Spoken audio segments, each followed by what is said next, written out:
Hier, je vous ai raconté l'histoire de Beren, donc un homme, l'histoire d'un homme qui tombe amoureux d'une elfe. Et ben, en fait, nous allons raconter l'histoire aujourd'hui d'un autre homme qui vient d'un autre clan d'hommes. Mais vous inquiétez pas, je vais vous détailler un petit peu tout ça. On va faire quelques petits rappels. Donc l'histoire de Turin Turambar, elle est aussi grandiose que celle d'hier, dans le sens où Tolkien l'a écrit comme une tragédie. Donc déjà, vous pouvez tout de suite vous dire, ça va être un petit peu dramatique l'histoire de Turin Turambar. En fait, Turin Turambar, notre très cher Turin, est un personnage qui va être maudit, enfin en tout cas toute sa famille va être maudite par Morgoth, l'être le plus maléfique de tout l'univers de Tolkien. Maintenant, petite piqûre de rappel, c'est pour vous aider à comprendre un petit peu ce qui se passe dans cet univers. Il faut savoir qu'il y a plein de familles dans cette œuvre. Il y a plein de familles elfes, plein de peuples elfes, mais également plein de peuples nains, plein de peuples hommes. Et les elfes ont une part très importante, et notamment depuis qu'ils habitent en Terre du Milieu, les elfes, il y a la royauté des Noldor, donc ce clan d'elfes, où on a pu voir en fait une succession de la couronne et du trône parmi les elfes. Tout d'abord, le trône est appartenu à Finwë, le premier roi des Noldor, qui a été tué par Morgoth. Ensuite, la couronne s'est transférée à son fils aîné, Fëanor, qui est mort sous les coups d'un Balrog, même de plusieurs Balrogs. Donc, la couronne a été transférée à son fils aîné, logique à Maedhros. Maedhros, son fils, n'a pas voulu la couronne, parce qu'il ne se sentait pas légitime, surtout qu'il s'est fait sauver par son cousin. Voilà, donc il a préféré donner sa couronne à son oncle, qui n'est autre que Fingolfin. Fingolfin, du coup, a été couronné roi des Noldor, sauf que pareil, au cours d'une bataille que je vous avais déjà racontée, mais au pire, si vous ne le connaissez pas, pardon, ce n'est pas grave, Fingolfin, au cours de la bataille de la Flamme Subite, s'est confronté à Morgoth, un elfe contre un Valar, c'est incroyable comme bataille. Malheureusement, Fingolfin, même s'il s'est bien battu, a été tué par Morgoth. Donc la couronne a été transférée à son fils aîné, qui n'est autre que Fingon. Et donc là, on en arrive, si vous voulez, dans la royauté des Noldor. Actuellement, c'est Fingon qui a la couronne des Noldor. Et Fingon, il a des cousins, ok, il a notamment les cousins Fëanor, donc il en a plein de ce côté-là. C'est la branche rouge que vous pouvez voir à gauche. Et il y a également des cousins de l'autre côté, qui sont représentés un petit peu en doré, orange, là, un petit peu jaune. Et il y a notamment son meilleur ami et cousin, Finrod.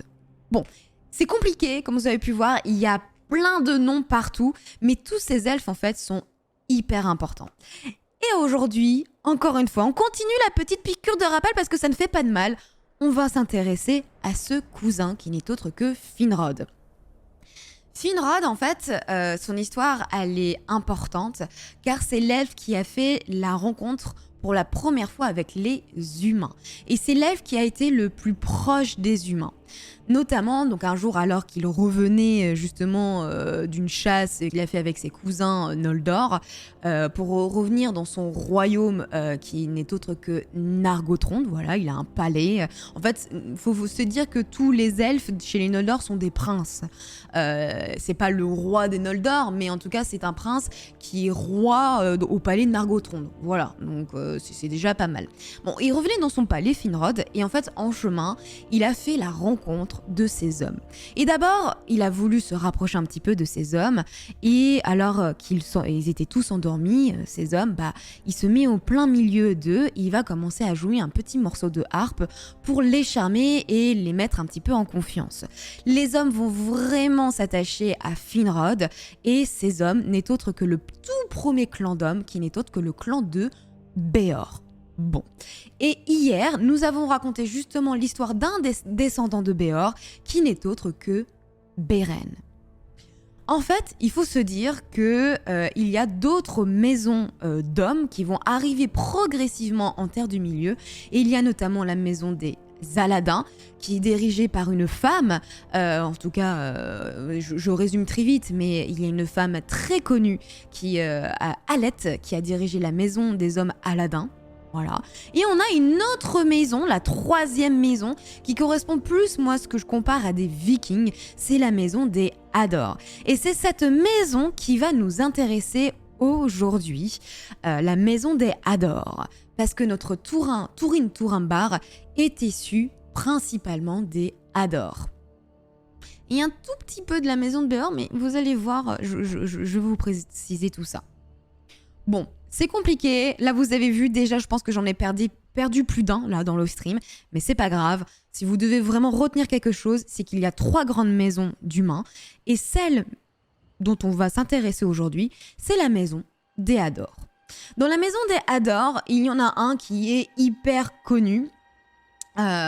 C'est Galdor qui va soutenir en fait à l'époque quand il était encore vivant la maison de Fingolfin, donc le roi des Noldor. En fait les Hador ont beaucoup servi les Noldor et notamment tout le peuple de Fingolfin ensuite de son fils Fingon. Bon, donc ils sont très très proches de ces elfes là, très très proches.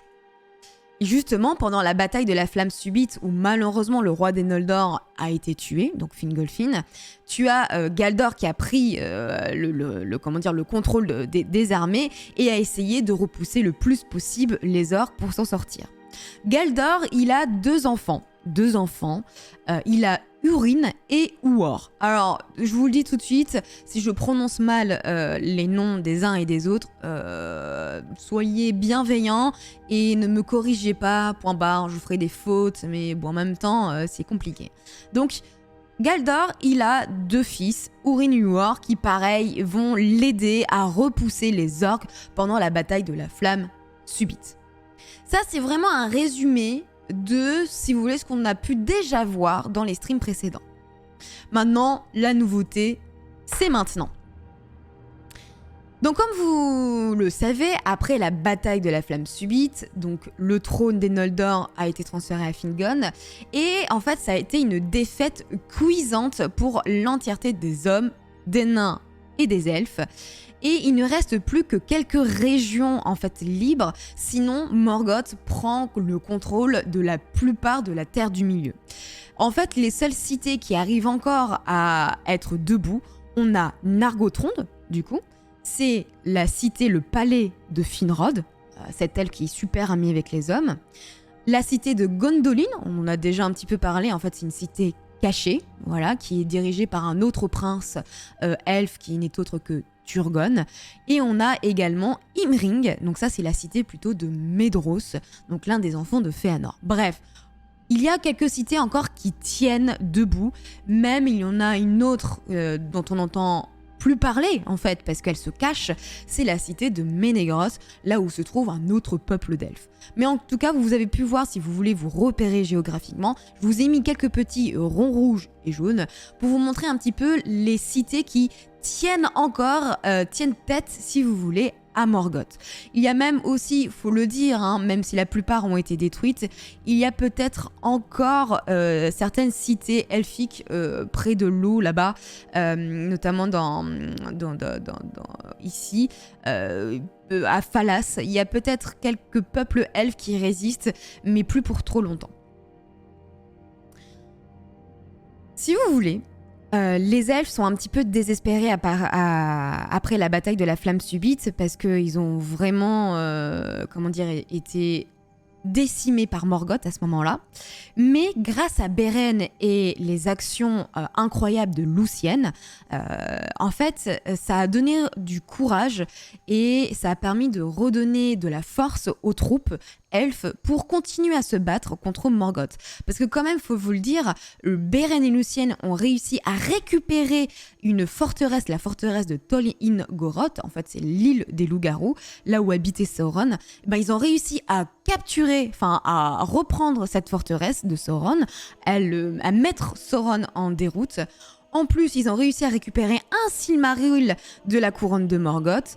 Et en plus, également, Ilúthingol, donc celui qui habite dans la cité de Ménégroth, arrive à repousser l'armée de Morgoth. Bref, Là, on comprend, même si Morgoth a l'air vraiment très puissant avec ses armées, il y a quand même certains hommes et certains elfes qui arrivent vraiment à repousser les forces maléfiques. Donc ça redonne un petit peu de courage, si vous voulez, à toutes ces troupes.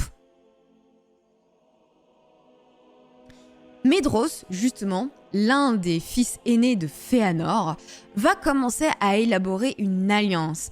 Et il va se dire, ok, on arrive à quand même se battre contre Morgoth, c'est pas désespéré, il faut qu'on frappe maintenant. Et pour ça, je vais former une alliance pour aller attaquer la forteresse de Morgoth, qui n'est autre que la forteresse d'Angband. Donc il va faire appel à des hommes. La plupart des hommes vont aider Fëanor, notamment le peuple des Aladins, qui sont très très proches de Morgoth, de Medros, pardon, et d'autres hommes par-ci par-là, également des nains et également des orientaux. Et là, vous allez devoir retenir un petit peu ça.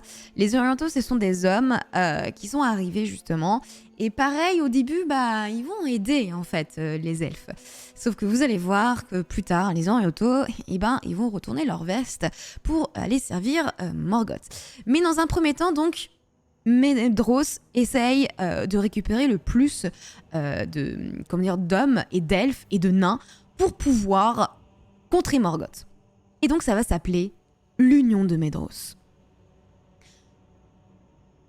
Sauf que les Fëanor, les fils en tout cas des Fëanor, ne sont pas très très appréciés par les autres elfes. Et notamment, pour ceux qui étaient là hier, vous le savez, on a le roi de Nargothrond, qui n'est autre que Orodreth, parce que Fingon a été tué en se battant contre Sauron, et un loup-garou. Et en fait, t'as certains fils de Fëanor, qui n'est autre que Celeborn et Curufin, qui ont manqué énormément de respect à ce roi. Voilà, au roi Finrod, j'ai peur de m'en mêler les pinceaux, mais en gros, Celeborn et Curufin ont manqué énormément de respect à ce peuple-là, en tout cas ce peuple d'elfes. Donc, les elfes de Nargothrond vont refuser d'aller aider Medros.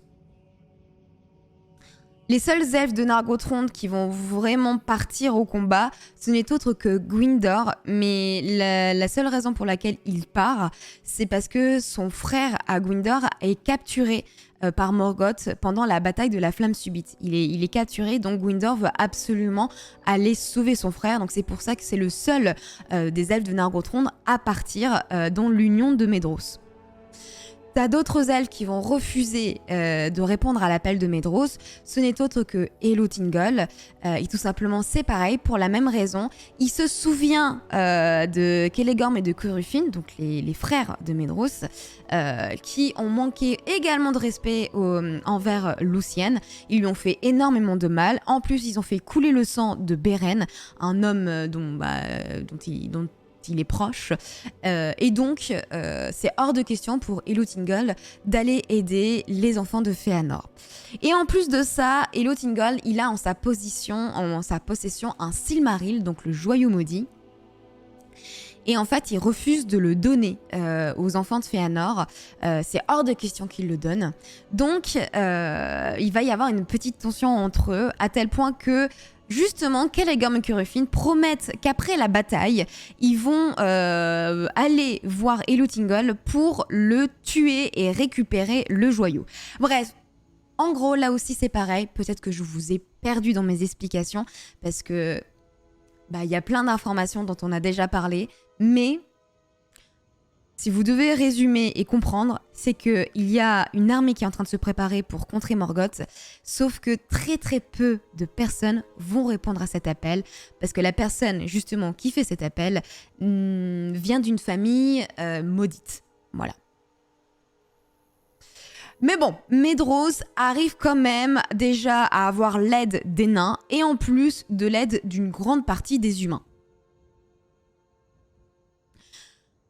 Tu as Fingon, du coup, le roi des Noldor actuel, qui est très très très ami avec Medros, qui également, lui, il n'y a aucun souci, il va amener toute son armée pour aider Medros et mettre en déroute Morgoth. Et même quand la nouvelle se répand que Fingon, le roi des Noldor, va aider Medros, la nouvelle va même jusqu'à Gondolin, donc dans la cité cachée, là où se trouve Turgon. Bon, il est temps maintenant de partir à la guerre. Medros, donc, va faire appel à tous les elfes, tous les humains et tous les nains, et ils vont attaquer la forteresse d'Angband. Mais pour ça, il faut qu'ils établissent un plan. Le premier plan, c'est qu'il faut prendre en sandwich, si vous voulez, la forteresse d'Angband. Donc il dit à Fingon, donc le roi des Noldor, ainsi qu'à son armée, de se positionner à l'ouest. Et quant à lui, il va se positionner à l'est. Comme ça, ils vont pouvoir attaquer, je ne sais pas si on peut dire, mais attaquer en tenaille, l'armée de Morgoth. Sauf que rien ne va se passer comme prévu. Parce que comme peut-être vous le savez déjà, mais Morgoth, ce qui le caractérise, c'est sa perfidie, sa trahison, ses rumeurs et ses mensonges. Et notamment, il va corrompre certains elfes qui se trouvent dans l'armée de Medros. Et il y en a notamment un elfe qui va trahir Medros et qui n'est autre que Uldor, donc un elfe, fils d'Ulfang, qui va le trahir. En fait, qu'est-ce qu'il va faire? C'est qu'il va empêcher les feux de détresse, les feux d'allumage, de signal en tout cas, qui permettent de coordonner les armées et les troupes entre celles de Medros et de Fingon. Mais en fait, il va les éteindre. Il va les éteindre et donc ça va retarder grandement la troupe de Medros. Et quand Fingon va arriver devant les orques, devant toute l'armée de Morgoth, et ben Fingon va se retrouver tout seul. Donc là, tout le monde commence à être un petit peu désespéré parce que certes, l'armée de Fingon est très grosse, mais ça va pas suffire. Il faut absolument l'armée qui était prévue de Medros, mais elle est en retard et elle n'est toujours pas là. Alors qu'il commençait vraiment à être un petit peu désespéré, il y a une aide inattendue qui arrive. En fait, comme je vous l'ai dit, le fait qu'on ait entendu parler que Fingon va aider Medros pour mettre en déroute Morgoth, il y a la cité de Gondolin, Turgon, qui est également arrivé par surprise pour les aider. Et là, c'est génial, les armées se retrouvent et elles sont beaucoup plus nombreuses que prévu. Et c'est maintenant aux orques d'être terrorisés. Donc Morgoth, qui savait presque tout, parce que forcément il a des traîtres qu'il a positionnés un petit peu partout dans les armées, et notamment c'est ce que je vous ai dit, il y a notamment les orientaux qui se disaient qu'ils allaient aider en fait l'union de Medros, mais ce sont des traîtres et qui vont se retourner contre l'union de Medros. Donc il sait, il a des espions un petit peu partout, donc il sait ce qui se passe. Bon, déjà il est inquiété, Morgoth, parce qu'il dit punaise, je m'attendais pas à ce qu'il y ait des elfes d'une cité que je ne connais pas, parce que Morgoth ne sait pas d'où viennent ces elfes-là, parce que la cité cachée de Gondolin, comme le dit si bien ce nom, c'est une cité cachée. Donc ça, il ne s'y attendait pas. Alors ce qu'il va faire, c'est qu'il va essayer de forcer l'armée de Fingon à descendre de leur but. Parce qu'à ce moment-là, Fingon ainsi que Turgon se trouvent tout en haut d'une colline, tout en haut, et donc ils sont un petit peu, dans une position de force, parce qu'ils sont en hauteur. Donc l'objectif de Morgoth, c'est de faire descendre l'armée de Fingon un peu plus bas. Donc pour ça, il va falloir les provoquer. Donc ils essayent de provoquer, les orques arrivent, ils les insultent, mais rien n'y fait. L'armée de Fingon et de Turgon ne bouge pas parce qu'ils attendent encore Medros. Sauf que, à un moment donné, les orques, ils vont aller dans la forteresse et ils vont aller récupérer un prisonnier. Et pas n'importe quel prisonnier. Je vous ai dit qu'il y a un elfe, le seul elfe qui est parti de Nargothrond, ce n'est autre que Gwyndor. Et justement, il était là pour aller récupérer son frère qui avait été capturé pendant la bataille de la Flamme Subite. Et en fait, Gwyndor va voir justement son frère arriver, enchaîné plutôt par les orques.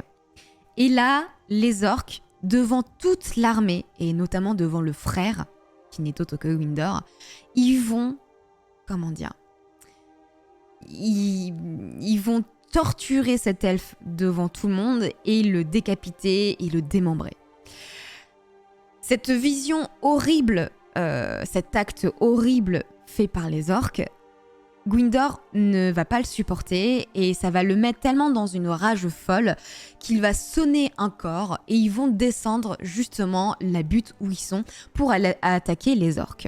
Et t'as toute l'armée de Fingon qui va suivre cet élan de rage.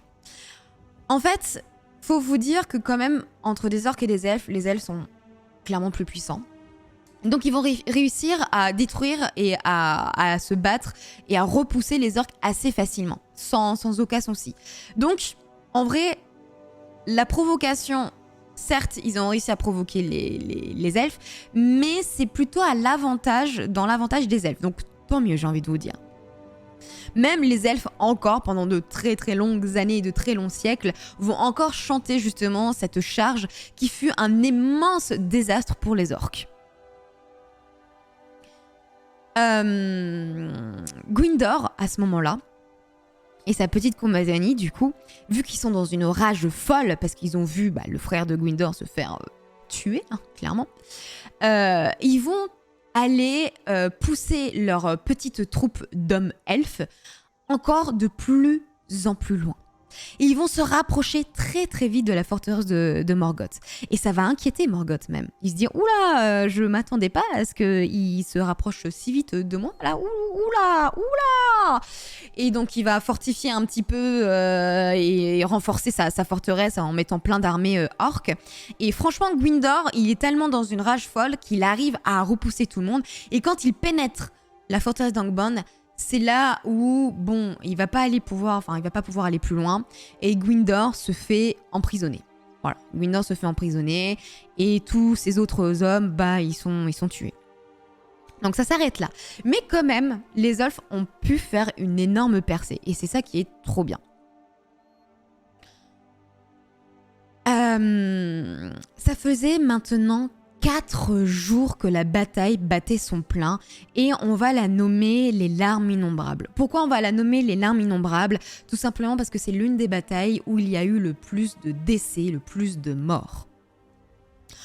Enfin, toute l'armée de Medros qui a été retardée par des traîtres arrive pour aider Fingon et Turgon.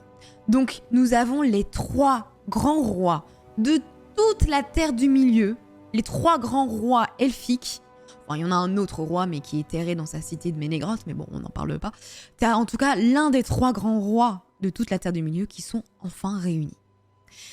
Et là, ça fait peur un petit peu aux loups et aux orques qui commençaient à se dire déjà qu'on a un petit peu de mal là, s'il y a une autre armée qui arrive, ça commence à être chaud.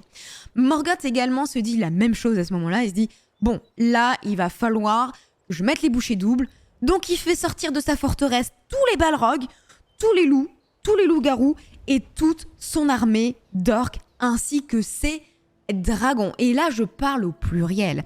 Parce qu'il avait réussi, il a fait des petits tests avec son tout premier dragon, le père des dragons qui n'est autre que Glorong. Mais entre-temps, il a réussi à créer de nouveaux dragons. Donc là, il envoie du lourd.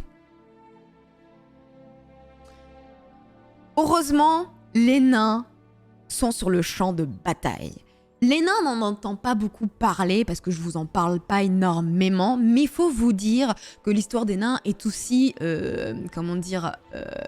détaillée que l'histoire des elfes ou des hommes, ok ? Les nains, faut vous dire qu'à ce moment-là, ils sont hyper forts, ils ont des armures hyper résistantes, des haches plutôt, hyper tranchantes, bref. Franchement, qui peut dans ce chat confronter un nain? Je pense personne. En plus de ça, les nains sont beaucoup plus résistants au feu que les hommes et les elfes. Donc forcément, c'est cette armée-là, l'armée naine, qui est tout de suite décidée pour se confronter aux dragons. Donc les nains avancent vers Glorung, la hache, les arcs, et c'est parti. Sauf que Certes, Glorung a un petit peu de mal à gérer avec ses nains, il a beau cracher du feu pour un petit peu les repousser, les nains sont toujours là en train de lui donner des bons gros coups de hache là.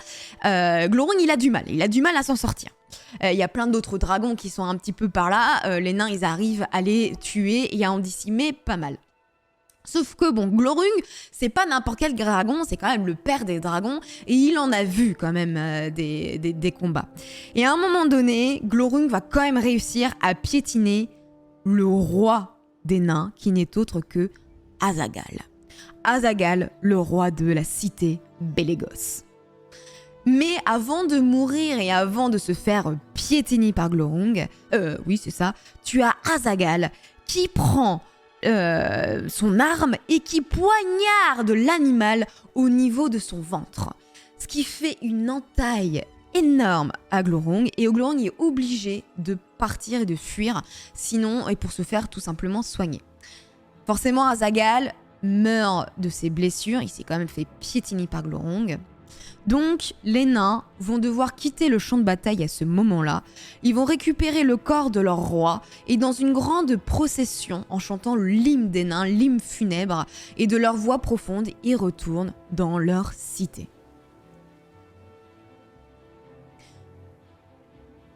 Sauf que c'est pas fini. Ah non, c'est pas fini.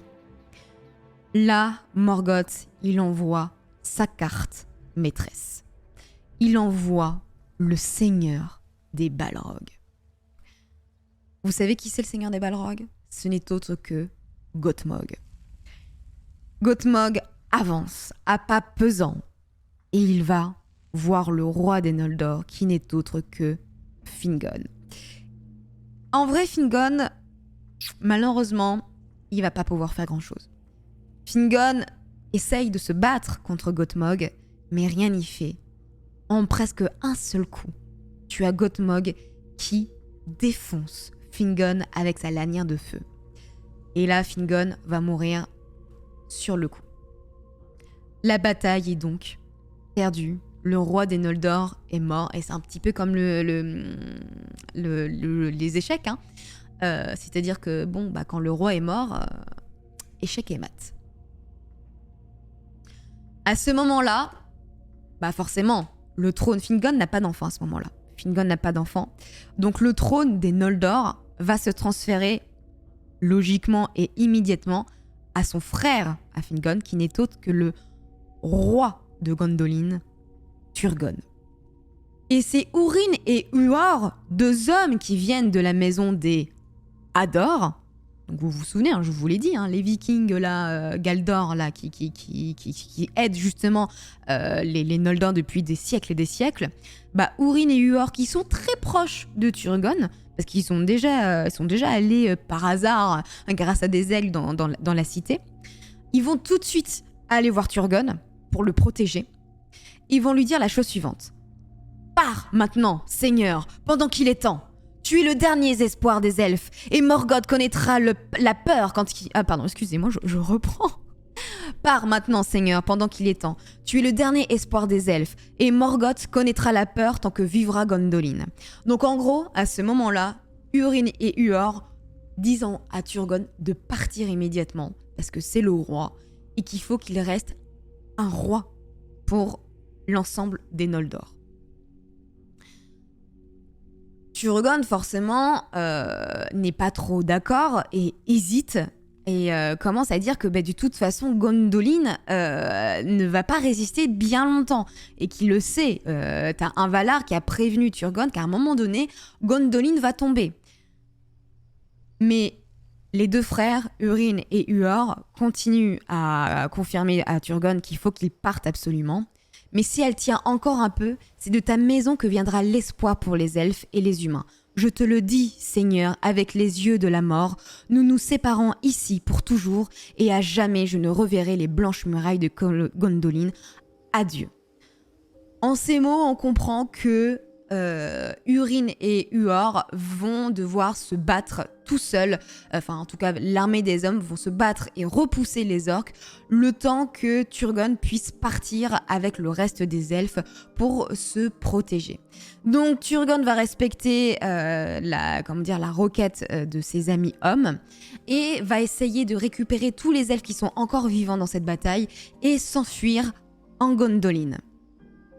Les seules personnes qui restent encore sur le champ de bataille ne sont autres que les hommes d'Urine et de Uor, et presque tous ceux qui restaient encore dans la bataille sont morts. En effet, Urine fut le dernier debout, le dernier homme debout à se battre, mais comme un forcené contre les orques.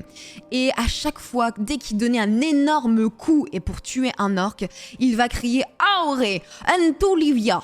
Le jour reviendra. Et Urine fut capturé. Ainsi prit fin la bataille des larmes innombrables. Le triomphe de Morgoth était total. De plus, pendant la bataille, les humains avaient trahi les elfes, comme je vous ai dit. Les orientaux se sont retournés contre les elfes. Et là, ça va faire la première tension entre les elfes et les hommes. Le royaume de Fingon n'existe plus.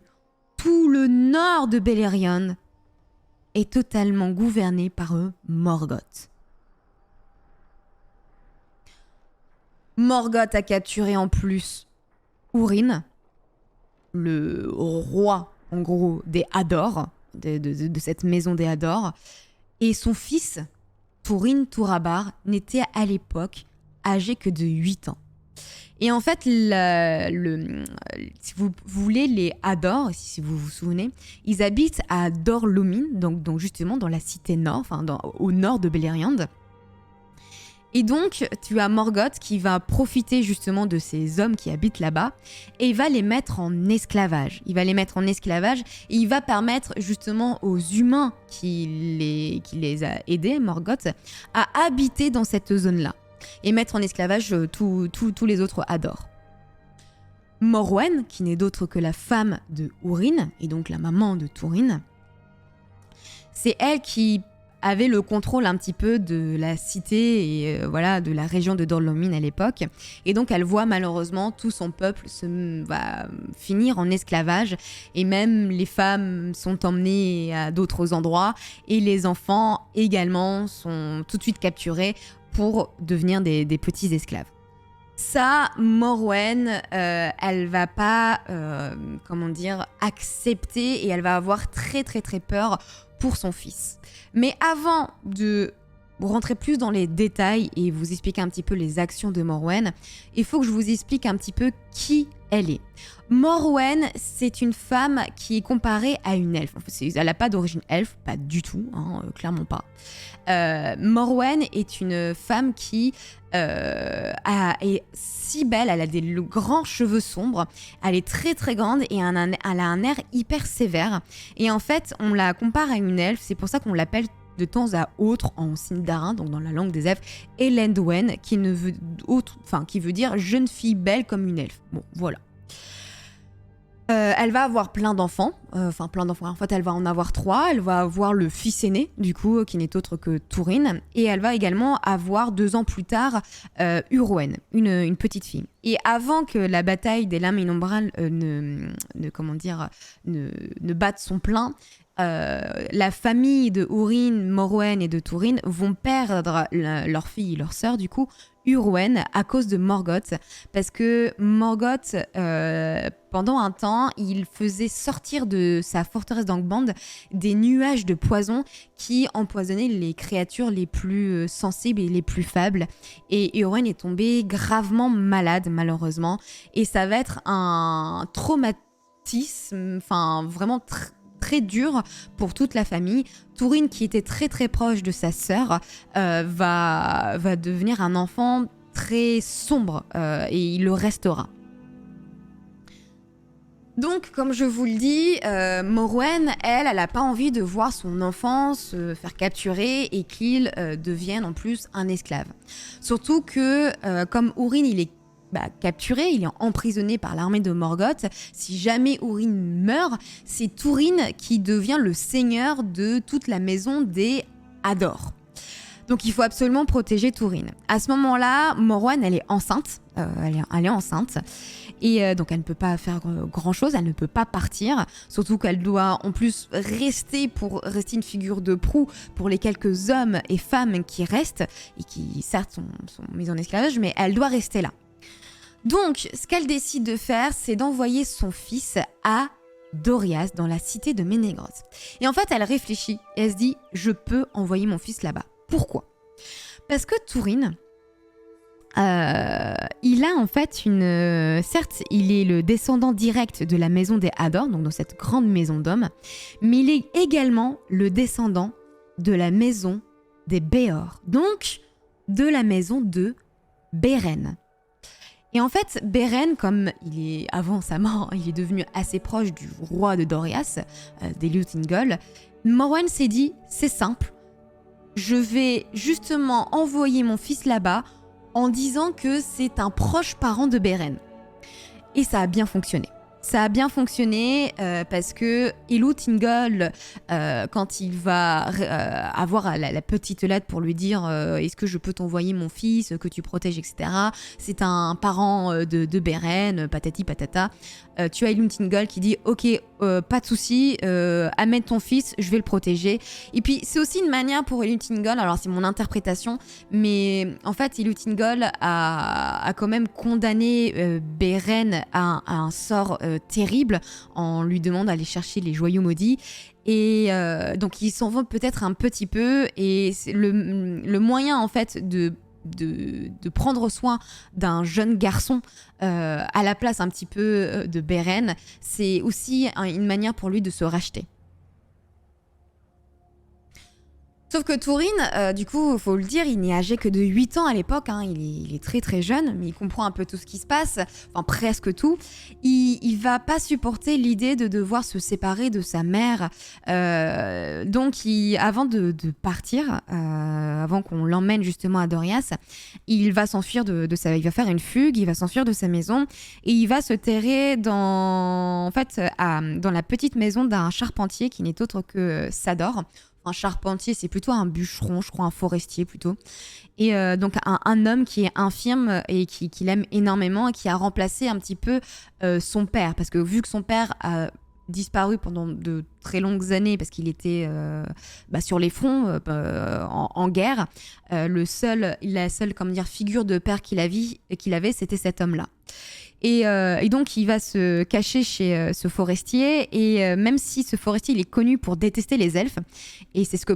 Justement, c'est aussi pour ça que Túrin y allait quand il était tout petit. Il s'est dit, moi, je veux pas aller chez les elfes, je veux pas quitter ma mère, donc je vais aller voir Sador parce que lui, je sais qu'il va être d'accord avec moi parce que je sais qu'il déteste les elfes.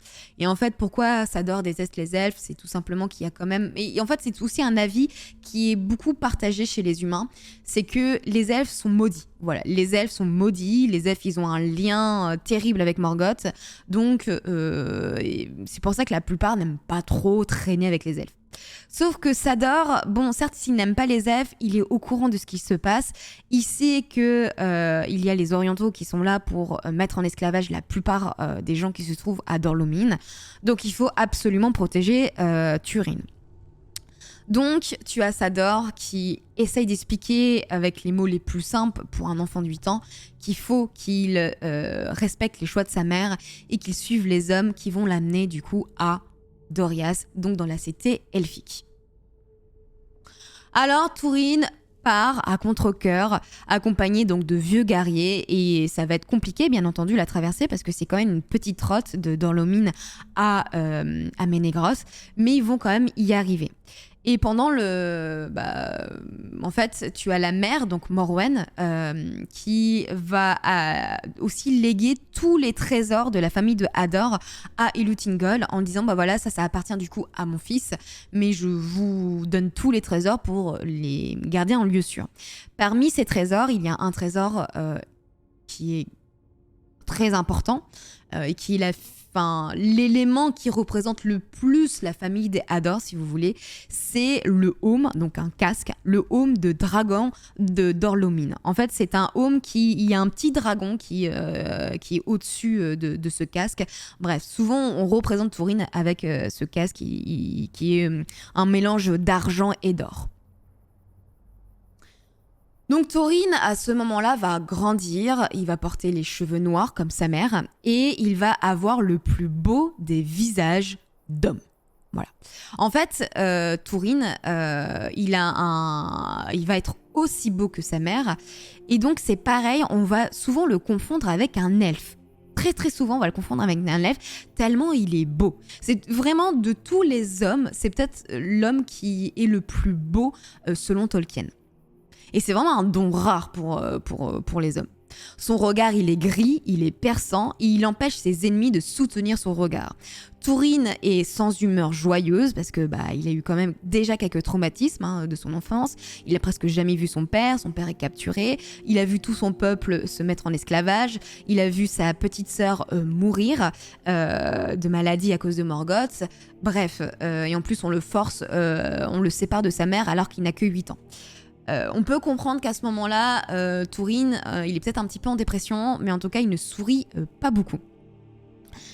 Et en fait, c'est peut-être un gène, c'est peut-être héréditaire, mais il va être comme son père, même s'il n'a pas beaucoup vu son père quand il était jeune. Il va être comme son papa Húrin, c'est-à-dire qu'il ne pardonnera jamais l'injustice, ni les moqueries, et en fait, la pitié, il ne connaît pas. Il est aussi extrêmement fier et orgueilleux. Bref, quand il se met en colère, Túrin, il peut être brusque et violent. Et c'est ce qui va souvent le mettre en défaut. Il va vivre certains événements dans sa vie où s'il avait été un petit peu plus réfléchi, un petit peu plus calme, peut-être que ça se serait déroulé d'une autre manière. Mais vous inquiétez pas, on va voir ça ensemble. Túrin, au début, il va envoyer très régulièrement des lettres à sa maman. C'est normal, c'est un petit garçon, donc il a besoin d'avoir des contacts avec sa mère, déjà pour le rassurer, pour voir si sa mère va bien. Et aussi pour avoir un petit peu des nouvelles de son autre petite sœur. Parce que ça y est, sa petite sœur, donc qu'il n'a jamais vue, est enfin née. Sauf qu'un jour, les échanges avec sa mère vont totalement cesser. Il n'y a plus aucun échange avec sa mère. Ça va tellement l'inquiéter que Elú-Thingol, du coup le roi des elfes de Doriath, va demander à l'un de ses proches capitaines, je crois pas qu'il a vraiment la statue de capitaine, mais en tout cas l'un de ses proches fidèles, qui n'est autre que Beleg, de prendre soin de Túrin. Et en fait, Beleg va prendre le rôle d'encore d'un père, que Túrin n'a presque jamais eu, et également le rôle de meilleur ami. Peut-être précision pour ceux qui ont oublié cette information-là, faut vous dire que les elfes sont immortels, ok, à l'inverse des hommes qui sont mortels, donc les elfes ne grandissent d'une manière totalement différente. Donc Beleg, qui est très proche d'Elú-Thingol, c'est aussi quelqu'un qui est connu pour, être très bon à l'arc. C'est le meilleur elfe qui tire à l'arc. Voilà, c'est le meilleur. Et donc, il va éduquer Beleg à la guerre, il va lui apprendre à manier l'arme, il va lui apprendre à tirer les flèches, et Túrin va adorer ça, il va devenir très très très proche de Beleg. Il va même grandir avec lui, ils vont chasser ensemble. Bref, vraiment... À ce moment-là, c'est peut-être le meilleur moment de la vie de Túrin. Il va grandir dans les meilleures conditions possibles. Et comme je vous le dis, certes, c'est devenu un petit peu un père, mais c'est même plus que ça. Ça va en devenir son meilleur ami. Lorsque Túrin eut l'âge enfin un petit peu de mettre son home, mais il faut vous dire qu'à ce moment-là, Túrin, il est très jeune. Il est, là, je sais pas quel âge il a, mais je pense que 3 ans plus tard, il revint à Menegorth. Ouais, maintenant, je sais même pas, mais on peut dire qu'il doit avoir 16 ans. Je pense qu'on en est à plus ou moins dans cet âge-là, mais il a l'âge d'enfin partir tout seul en guerre. Donc il va récupérer le heaume de sa famille et il va le porter fièrement, ainsi que le blason de la famille des Hador, et il va partir en guerre contre les orques. Et pendant 3 ans, il va partir en guerre, à repousser les orques de droite à gauche. Et un jour, il revient enfin à la cité pour tout simplement revenir, voilà, se reposer, et également parler de ses belles actions. Il a quand même repoussé pas mal d'orques, il en a tué beaucoup. Donc il revient quand même sale, comme c'est normal, c'est un combattant, il revient boueux, sale, un petit peu blessé, mais bon, tout va bien. Mais tout le monde va parler de ses exploits, donc c'est déjà pas mal. Sauf que Túrin, il est pas trop apprécié chez les elfes. En tout cas, il y en a qui vont l'adorer, mais t'as quand même une grosse partie des elfes qui n'apprécient pas beaucoup Túrin, mais injustement. Et pourquoi ? Parce que dans la cité de Menegroth, donc qui est dirigée par le roi Elótingol, il y en a qui voient ça d'un mauvais œil que Elótingol soit aussi proche de cet enfant. Il est tellement proche de cet enfant qu'il y en a, et même c'est fort probable, Elótingol prend vraiment Túrin comme son fils qu'il n'a jamais eu. Et ça, c'est pas trop bien vu. Ils aiment pas trop l'idée que Elótingol ait pris Túrin comme un fils adoptif. Donc c'est des jaloux, surtout, c'est beaucoup de jaloux.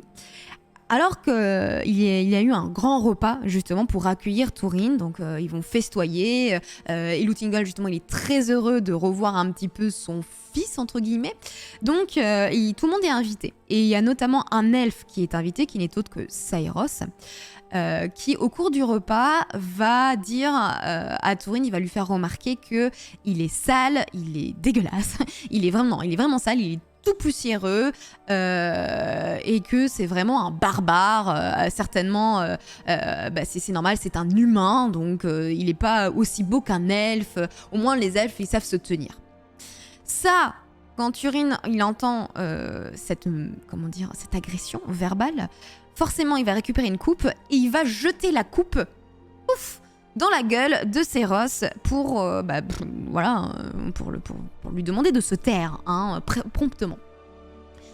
Saïros à ce moment-là va être gravement blessé parce que vraiment en fait Túrin a une force, une grosse force, parce que ça fait comme 3 ans qu'il est parti en guerre contre les orques. Donc ça va faire une énorme entaille sur le visage de Saïros, et Saïros veut absolument se venger. Bon, le repas se finit, des jours passent, et à un moment donné, alors que Túrin est un petit peu se balade seul dans la forêt pour chasser, chasser un petit peu, t'as Saïros qui est accompagné d'autres elfes, et ils veulent en fait lui casser la gueule. Bon, voilà, ils veulent lui maraver sa gueule. Túrin, comme je vous l'ai dit, il est certes très très jeune, il n'a pas des siècles comme Saïros, mais il est jeune, vigoureux, et en plus ça fait 3 ans qu'il se bat. Bref, il est doué, en plus il a été entraîné par Beleg, donc il arrive facilement à repousser Saïros. Sauf que malheureusement, au cours de l'échauffourée, il va pousser Saïros sans faire exprès, enfin en tout cas pas volontairement, mais il va faire pousser Saïros de l'autre côté d'un ravin. Et Saïros va tomber du ravin et s'échouer par terre comme une crêpe. Saïros va mourir. À ce moment-là, malheureusement, il y a des témoins, les elfes qui étaient là pour lui maraver sa gueule. Ils vont tous partir pour dire certainement la triste nouvelle. Donc Túrin, c'est horrible quoi. Túrin là, il est là en disant il a honte. Clairement, il a honte. Il se dit punaise, Elótingol qui m'a pris comme son fils, qui m'a aidé, qui m'a logé, nourri. En gros, il peut pas revenir. Il peut pas revenir à Doriath, c'est hors de question. Il a trop honte. Donc ce qu'il décide de faire, c'est de s'enfuir. Il veut partir. Il veut partir très très loin. Après des jours de marche, en quittant du coup Dorias, il va arriver dans une forêt et il va se faire attaquer par des bandits. Il se fait tout de suite attaquer par des bandits. Mais encore une fois, je vous le répète, Turin, il est doué. Hein, il est très très fort. Et même, il est tellement fort que certes, tous les bandits ils sont un petit peu armés d'épées et autres. Turin, lui, tout ce qu'il a à faire, c'est de récupérer un caillou par terre. Et, enfin, même plusieurs cailloux. Et il va jeter en fait les cailloux de droite à gauche. Et en fait, il va réussir à mettre en déroute tous les bandits qu'il a autour. Et même, il va récupérer une épée et tuer le chef des bandits. Oh là, t'as tout le monde qui le regarde. Il dit, mais waouh, incroyable, il est trop fort, il est trop badass. Et du coup, t'as Turin qui les regarde, qui dit, bah, vous savez quoi ? Est-ce qu'il n'y aurait pas moyen que je devienne votre chef ? Comme j'ai tué votre chef et que je suis super fort, venez, maintenant c'est moi votre chef. Et mon prénom, vous voulez connaître mon prénom ? Bah du coup, je m'appelle Nathan, c'est-à-dire le dépossédé. En gros, il va pas donner son véritable prénom, il va pas donner le prénom de Turin, tout simplement parce qu'il veut qu'on l'oublie, il veut que personne ne retrouve sa trace. Donc il n'y a pas de souci, les hors-la-loi le prennent comme chef, c'est très bien. Et donc pendant quelques temps, t'as Turin qui va faire des actes un petit peu terribles. Il va voler les uns et les autres. Enfin, il devient un bandit, il devient un hors-la-loi. C'est-à-dire que si t'as des pauvres humains, il évite. Alors s'ils peuvent tuer des orques, ils le font, mais sinon ils préfèrent voler. Voilà, sans foi ni loi là, clairement. Il n'y a pas d'honneur. Il n'y a pas d'honneur. Sauf que bon, qu'est-ce qui se passe à Dorias, là où il y a Eleuthingol ? Le roi, bah forcément, il va entendre ce qui s'est passé. Les elfes vont lui dire le contexte, ils vont expliquer qu'en effet, Turin s'est fait attaquer injustement par un groupe d'elfes. Donc ça déjà, c'est pas cool. Et vraiment, c'est au cours d'une légitimité de défense que malheureusement, il y a un elfe qui est mort. Bon. Donc à ce moment-là, Eleuthingol, bah forcément, il pardonne immédiatement Turin, surtout qu'il l'adore, comme je vous le dis, il le prend vraiment comme son fils. Donc il veut absolument le retrouver. Donc il appelle Beleg en lui disant, écoute, toi aussi tu es très proche de Turin, il faut absolument que tu retrouves Turin et que tu le ramènes. Donc Beleg, il n'y a aucun problème, dit, ouais, il n'y a aucun souci, j'y vais. Et Beleg, je vous le dis, c'est déjà le meilleur archer de tout Dorias, mais c'est également le meilleur chasseur. Il a des dons, il arrive à voir, à se repérer un petit peu dans la forêt, donc il arrive à retracer les pas de Turin. Il y a un moment donné, justement, c'est pas l'amène dans le camp des hors-la-loi. Les hors-la-loi, quand ils voient arriver Beleg, le capture immédiatement et bah, le torture. Voilà, il le torture pour lui demander pourquoi il est là. T'as Beleg qui pour l'instant ne dit rien parce qu'il ne sait pas trop à qui il a affaire. Il sait pas si c'est des hommes qui soutiennent Morgoth. Bref. Et les autres, c'est pareil. Ils se disent, qui c'est ? Est-ce qu'il soutient Morgoth ? Enfin, les deux, là, le clan des bandits ainsi que Beleg, ils savent pas trop comment faire. Le clan de Beren, pardon. Merde, qu'est-ce que je dis ? Je m'en mêle les personnes, il y a tellement de personnages de Turin, pardon. Turin, à ce moment-là, il était loin, d'accord ? Il était un peu plus loin. Et quand il revient enfin dans son clan, dans son groupe de bandits, et qu'il voit Beleg en train de se faire torturer, il libère immédiatement son meilleur ami. Il dit non mais c'est pas possible, c'est quelqu'un que je connais, arrêtez tout de suite. Bref, Beleg et Turin se tombent tous les deux dans les bras, ils sont hyper contents de se retrouver. Là, Beleg, forcément, va lui dire « Bon, Eleuthingol t'a pardonné, tu peux vraiment revenir. On a compris que c'était pas forcément de ta faute. Tu peux revenir à Dorias. » Sauf que à ce moment-là, Turin, bah, il est orgueilleux et il va refuser le pardon du roi. Il va dire non mais je ne veux pas revenir, c'est hors de question, je suis très bien où je suis, je vais rester avec les hors-la-loi, je ne reviendrai pas à Dorias, surtout que j'ai l'impression, et il a raison, qu'il est maudit et qu'il a l'impression qu'il amène le malheur partout. Donc à ce moment-là, t'as Beleg qui se dit bon bah j'arrive pas à te convaincre, bon bah tout ce que je vais faire c'est quand même prévenir Ilútingol de ta décision. Donc Ilútingol revient à Doriath, revient à la cité de Menengros et explique que Túrin ne veut pas revenir. Là, Ilútingol, là, c'est pareil, il est triste, c'est quand même quelqu'un, c'est quand même presque son fils adoptif. Donc il dit mais qu'est-ce que je peux faire? Et là, t'as Beleg qui va lui proposer la chose suivante. Si tu m'en donnes la permission, Seigneur, répondit Beleg, je veillerai sur lui et le guiderai du mieux que je pourrai, et personne ne pourra dire que les elfes ne prennent pas leur parole à la légère. Enfin, ne prennent leur parole à légère. Je demande juste en échange ta meilleure épée. Et ça, c'est un contrepartie que Ilútingol va accepter, et on va donner à Beleg, du coup, une épée. On va aller sortir, récupérer la meilleure épée de l'armurerie, qui n'est autre que Andglashel. Mais c'est pas n'importe quelle épée, chat. Vraiment, cette épée, c'est une épée maudite. J'ai envie de dire, même si c'est la meilleure épée, pourquoi vous donnez cette épée, même si vous savez qu'elle est maudite? Je comprends pas. Mais c'est pas grave, on lui donne Andglashel. Qui est-ce que c'est que cette épée? C'est une épée de grande valeur, une épée puissante, qui renferme en elle presque une créature vivante, en gros. L'épée, elle est vivante. À tel point qu'elle est vivante, c'est qu'elle peut s'exprimer, elle peut parler, cette épée. Elle parle pas beaucoup, mais elle parle. Andglashel, elle a été créée par un elfe. Elle a été créée par Éole. Alors pour ceux qui savent, on en a déjà parlé de Éole. C'est l'elfe qui a capturé Aredel. Voilà, et qui est très très proche des nains, et qui est justement très très doué en forge. Voilà, juste pour positionner. Donc cet elfe très très sombre et noir. Bref. Donc, tu as Beleg qui récupère cette épée, c'est très bien. Sauf que Méliane, malgré tout, elle est gentille, elle va prévenir Beleg, elle va lui dire « Ce glaive porte en lui le mal, l'esprit sinistre du forgeron l'habite encore. Il n'aimera pas la main qu'il servira et ne te servira pas longtemps. » Super. Mais Méliane aussi, avant que Beleg parte, va lui offrir des lambas. Et oui, vous connaissez les lambas, on l'a vu dans la trilogie du Peter Jackson. Ce sont ces fameux pains qui peuvent nourrir toute une troupe d'hommes.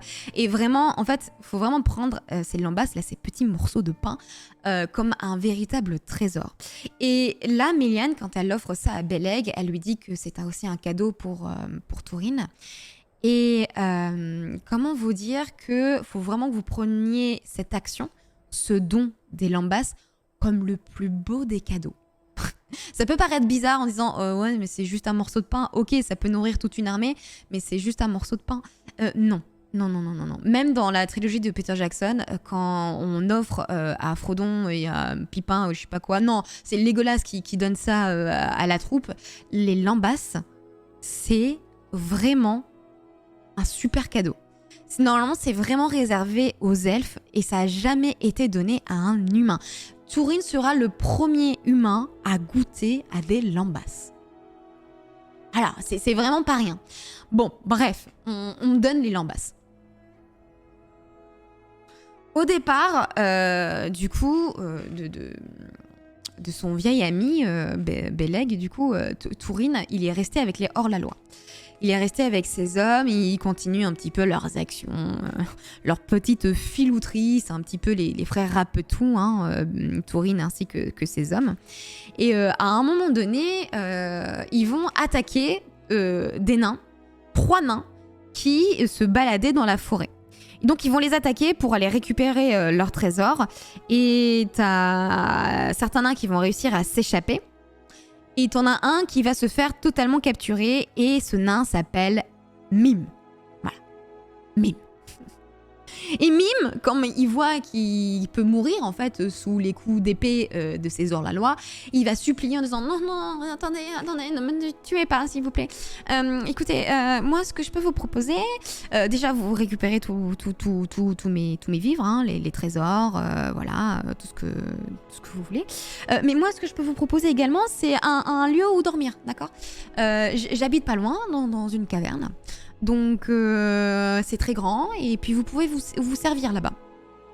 Bon, t'as Túrin qui l'écoute et qui dit oh, bah pourquoi pas. Eh ben très bien, ce qu'on va faire c'est qu'on va t'attacher à un arbre et chaque jour tu vas nous guider à ta cité parce que là où tu habites, mais on te fait pas confiance donc tu comprends, hein, on t'attache chaque nuit, hein, voilà.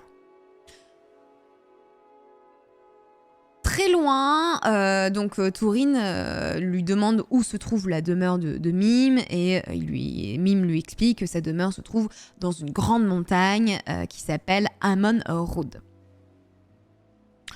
Forcément, Mime, il est pas content. Ça fait plusieurs nuits qu'il se fait attacher autour d'un arbre. Donc impossible pour lui déjà de suivre. Mais enfin, toute la troupe des hors-la-loi ainsi que Mime arrive à la fameuse montagne. En plus, c'est une montagne un petit peu particulière. Elle est très très jolie. En fait, si vous voulez, donc c'est Amon Road et elle est bizarre. C'est pas qu'elle est bizarre, mais tout en haut de la montagne, là je vous parle un petit peu de mes souvenirs, hein, mais il y a et je crois que l'illustration représente très très bien cette montagne. Tout en haut, en fait, il y a des fleurs. Il y a des fleurs rouges, un peu à l'image des coquelicots. C'est vraiment un petit coin très mignon et très joli. Et donc, à l'intérieur de cette montagne, il y a une petite grotte où se trouvent justement les nains. Donc, les hommes vont enfin arriver chez Mime. Chez Mime, il y a déjà d'autres nains, parce que Mime n'habitait pas tout seul. Et il y a également les nains qui ont réussi à fuir pendant l'embuscade des hors-la-loi. Et Mime, en fait, quand il va arriver, on lui apprend que parmi les nains là, qui ont fui la dernière fois, il y avait un de ses fils. Et pendant la fuite, t'as un des hommes de Tourine qui a tiré une flèche. Sauf que c'était une flèche mortelle. Et le fils de Mime, qui n'est autre que Kim, est décédé.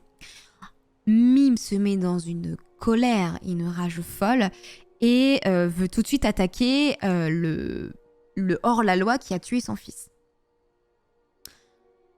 Tu as Tourine qui comprend la douleur de Mime et qui essaye de calmer le jeu et qui dit attends, ok, il n'y a pas de souci, à ce moment-là on ne savait pas, on vous a attaqué, on a totalement nos torts, mais si tu veux, je vais devenir extrêmement riche et tout l'argent que je vais récupérer, en tout cas une grosse partie, je te payerai la somme que tu veux pour compenser la mort de ton fils. C'est horrible de dire ça. En gros, ton fils est mort, mais je vais te payer le différent. Waouh. Qui accepte ça, tu vois? Non, mais Mime accepte. Non, mais c'est de l'argent. Ah bon, de l'argent? Ah, je suis moins triste tout d'un coup. Oui, ça me va.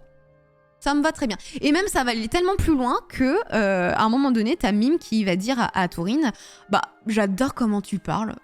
Tu me proposes un marché que j'apprécie grandement. En plus, j'ai l'impression de parler avec un nain. Je trouve que t'as le comportement d'un nain, là, comme ça, en faisant ce petit échange d'argent, c'est très bien. Donc, ça se passe bien. Ça se passe très bien. Et les hors-la-loi vont pouvoir vivre dans la grotte avec tous les autres nains, ainsi que Mime. Sauf que, il faut quand même respecter une condition.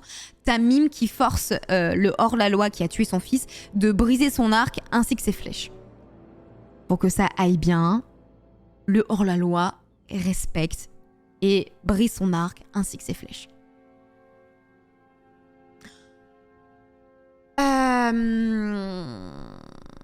Tout le monde dort, tout le monde vit paisiblement dans cette montagne, dans cette petite caverne. Et progressivement, en fait, Mime va vraiment s'attacher à Tourine. Ils vont vraiment se lier d'amitié. Tourine et Mime ils vont s'apprécier à tel point que même Mime va permettre à Tourine d'utiliser sa forge. Il va lui révéler quelques secrets par-ci par-là. Et Mime également va adorer. Il va lui raconter toutes ces histoires de nains, parce que Mime est un nain très très très ancien. Il était là, je crois, ou peut-être pas, mais en tout cas, il a vu l'origine presque des nains, vous voyez. Donc, il sait beaucoup de choses sur l'histoire des nains. Donc il raconte tout ça à Tourine, et moi un jour, bien entendu, mais pas aujourd'hui, je vous raconterai l'histoire des nains. Donc imaginez que Mime lui raconte ce que je vais vous faire dans pas longtemps. Bon. Les jours passent, sauf qu'un jour, il y a quelqu'un qui arrive dans la grotte. Quelqu'un qui est emmitouflé parce que la neige a recouvert un petit peu toute la zone à cette époque-là. Et quelqu'un qui est emmitouflé dans une cape arrive du coup dans cette caverne. Et tout le monde se prépare pour attaquer parce que c'est bizarre, c'est un petit peu caché quand même cette caverne. Normalement, personne n'est trop au courant d'où c'est. Et quand la personne qui arrive montre son visage, baisse sa capuche, et ce n'est autre que Beleg. Beleg est venu retrouver son meilleur ami, son proche, Tourine. Tourine est hyper content parce que forcément Beleg c'est la personne qu'il adore, donc il lui tombe dans les bras, et ça va pas plaire à Mime parce que comme je vous l'ai dit, Mime a commencé à vraiment s'attacher à Tourine et il va commencer à être jaloux. Et en fait, tous ensemble, Beleg va les suivre, va habiter avec eux dans cette caverne. Il va y avoir plusieurs jours qui passent. Et Mime va montrer vraiment beaucoup d'hostilité par rapport à Beleg. Il va détester Beleg. Il va régulièrement lui casser les pieds. Il va régulièrement lui casser les pieds. Et bref, il y a des petites tensions là quand même en ce moment. Un jour... Mime, alors qu'il se baladait un petit peu... Non, il y a autre chose à vous raconter avant. C'est vrai que je parle de ça. En fait, oui, je suis obligée de vous parler de ça. Donc, ça fait un petit moment là qu'ils se trouvent tous dans cette caverne. Et c'est vrai que Tourine, ainsi que ses hommes hors la loi, et Beleg essaye un petit peu de les remettre dans le droit de chemin. Beleg qui a un petit peu plus d'honneur, il commence à dire les vols et tout, alors qu'on est en période de guerre, ce qui serait bien, c'est qu'on arrête. Donc, ce que va faire Tourine, il va proposer ça avec ses hors-la-loi, c'est qu'au lieu d'attaquer des gentilles personnes, ce qu'on va faire, c'est maintenant on va essayer d'attaquer que des orques. Et ça va bien se passer de ce côté-là. Ils vont en effet repousser pas mal d'orques. Et la réputation que le descendant des Hador, donc Tourine, parce que forcément pendant les combats, Tourine a toujours ce casque dont je vous ai parlé déjà, ce casque avec cet énorme dragon sur sa tête. Et la rumeur va se propager un petit peu partout. Et même jusqu'à Morgoth. Et la plupart des hommes et des elfes vont reprendre confiance, reprendre espoir en entendant que le descendant des Hador continue à repousser Morgoth. Enfin, les gens, ils adorent ça, de savoir qu'il y a encore des gens qui luttent et qui n'ont pas abandonné. Morgoth, il va entendre ça, et au lieu d'être en colère, de voir que encore une fois on repousse et on tue son armée, il va être très content. Pourquoi ? Parce qu'il se dit « Oh, mais attends, là, celui qui repousse mes armées, là, ce serait pas le fils de Húrin qui se trouve dans mes cachots, là, actuellement ?» Parce que oui, actuellement, dans les cachots de Morgoth, il y a le père de Húrin. Il y a le Húrin, le père de Tourine. Donc, Morgoth prépare une nouvelle armée et il leur donne la mission de trouver absolument là où se trouve Tourine et de le capturer. Et c'est là où un jour, Mime, du coup, sort de sa caverne. Il sort un petit peu, de sa petite caverne, avec son fils. Et ils vont aller chercher du bois, des fleurs, des plantes. Bref, ils font un petit peu pour pouvoir chauffer du bois, un petit peu se réchauffer, également manger. Ils font un petit peu de repérage dans la neige. Et les orques étaient pas loin. Les orques capturent Mime immédiatement. Et ils vont vouloir tuer Mime tout de suite. Et avant même que Mime sente réellement qu'on va le tuer, c'est vraiment parce que c'est la personnalité de Mime, t'as Mime qui se met à genoux et qui supplie les orques de pas le tuer en disant « Attendez, je suis au courant que vous cherchez Tourine, j'en ai entendu parler, si vous voulez je vous amène à lui parce que du coup il habite avec moi dans une caverne et moi ce que je peux faire c'est que je vous amène à la caverne, donc laissez-moi la vie sauve et en fait on fait donnant. »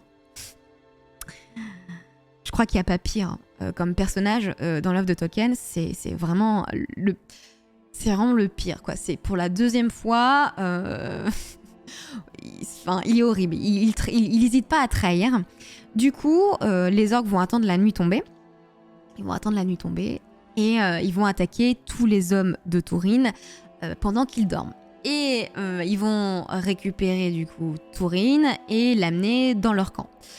T'as Mime qui arrive un petit peu plus tard dans la caverne, il voit que tout le monde est mort.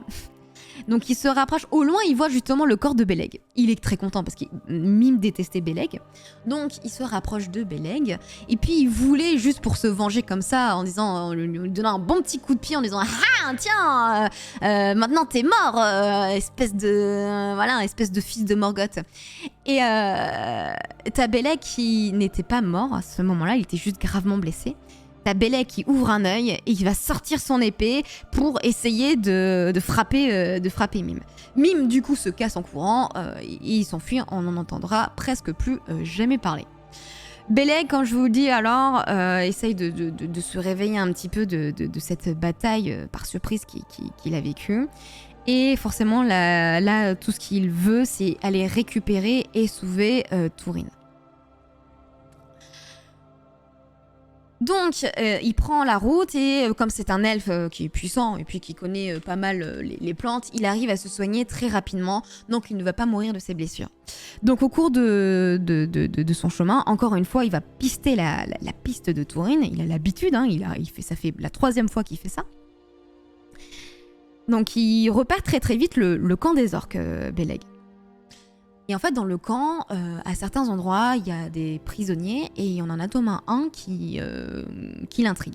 Donc il se rapproche de ce prisonnier, il le libère. Et ce n'est autre que Gwyndor. Je vous le rappelle, Gwyndor, c'est l'elfe qui a vu son frère capturé pendant la bataille de la Flamme Subite, qui a voulu se venger. Son frère a été tué et démembré devant lui pendant la bataille des Larmes Innombrables. Ça l'a mis dans une rage pas possible. Du coup, il a attaqué les orques, il a réussi à rentrer dans la forteresse de Morgoth et il s'y fait capturer. Et du coup, on retrouve Gwyndor à ce moment-là. Donc il libère Gwyndor et t'as Beleg qui lui explique un petit peu son plan, lui disant bah voilà, j'essaye d'aller sauver Tourine. Et t'as Gwyndor qui explique à Beleg ouais alors tu vas avoir du mal parce que là ces orques c'est pas n'importe quel orque, ils sont bien organisés, ça va être chaud, en tout cas on peut pas les attaquer de front. Donc ils font un plan en disant bah c'est simple, on va faire comme eux, on va les attaquer au moment où ils s'y attendent le moins, c'est-à-dire quand il fait nuit. Donc en effet, tu as Gwyndor et Beleg qui essayent de se rapprocher de l'endroit où se trouve Tourine, ils le repèrent très très vite et ils vont desserrer les liens de Tourine et à ce moment-là il est attaché autour d'un arbre et Tourine il est totalement évanoui parce qu'il s'est pris un énorme coup d'un orque, donc il est totalement dans les vapes. Donc tu as Gwyndor et Beleg qui récupèrent le corps un petit peu inanimé de Tourine et ils essayent de s'enfuir discrètement. Là vraiment c'est la discrétion à son summum. Donc quand ils sont un petit peu loin du camp, ils posent Tourine par terre. Ils essayent de desserrer vraiment tous les liens, sauf qu'il a des liens qui sont un petit peu partout, donc déjà sur les poignets, le corps, ainsi qu'aux pieds. Et pour ça, Beleg, donc il sort son épée, qui n'est autre que Anglachel, hein, vous savez, cette épée maudite. Il sort son épée pour couper les cordes. Sauf que l'épée, comme si elle a été poussée par un esprit, l'épée échappe des mains de Beleg et elle pointe le pied, si vous voulez, elle transperce le pied de Tourine. Tourine, sous la douleur, se réveille et comme il fait nuit, il ne sait pas ce qui se passe. Donc quand il sent justement l'épée Anglachel, qui est pas loin, récupère cette épée et décapite, enfin en tout cas peut-être pas décapite, j'exagère, mais en tout cas poignarde en plein cœur, je crois plutôt, la personne qui lui a transpercé le pied. Et dans un éclair, parce qu'il faisait très très nuit, hein, il faisait très très sombre, dans un éclair, il y a un éclair qui gronde à ce moment-là, et la lumière de l'éclair montre le visage terrorisé de Beleg en train de mourir. Là, t'as Tourine qui comprend qu'il ne vient pas de tuer un orc, il vient de tuer son meilleur ami. Il s'effondre par terre. Il se dit mais attends, qu'est-ce que j'ai fait? Gwyndor qui était là essaye de rassurer un petit peu Tourine. Et enfin non, il y a pas, non, c'est maladroit, il y a pas à être rassuré. Il a quand même tué son pote, enfin son meilleur ami, la personne qui l'a élevé, la personne qui lui a tout appris. Là, vous essayez de vous souvenir de tout ce que je vous ai dit, là, le fait qu'il se soit très très proche à Tourine et Beleg. Bref, non, il y a pas à être rassuré, c'est horrible. Donc, vous comprenez à ce moment-là, Tourine, bon, là, il est par terre et puis c'est une loque. Hein, je crois que la dépression est arrivée, a fait toc toc toc au niveau de son esprit en disant « Je m'installe, je suis le nouveau locataire ». Bon, Gwyndor quand même, faut se bouger, hein, les orques sont quand même pas loin, ils vont bientôt repérer que Tourine a été libérée. Donc il enterre le corps de Beleg. Ils essayent de faire un chant et une procession pour pouvoir protéger un petit peu là où va dormir éternellement le corps de Beleg. Et tu as Gwyndor qui dit « Éveille-toi, Tourine, fils de Húrin Talion. Nous sommes arrivés au lac d'Ivrin, béni par Ulmo, le seigneur des eaux. Tourine, il faut que tu te mettes à genoux et que tu prennes un petit peu d'eau. Comme ça va te réveiller un petit peu, ça va te redonner du corps. » Et Tourine, à ce moment-là, il écoute Gwyndor, donc il boit un petit peu l'eau qui est bénie par Ulmo, et en effet, l'eau va un petit peu le faire reprendre ses esprits. Donc ils vont continuer le chemin, et t'as Gwyndor qui propose à Tourine de l'amener dans sa cité, qui n'est autre que Nargothrond, voilà.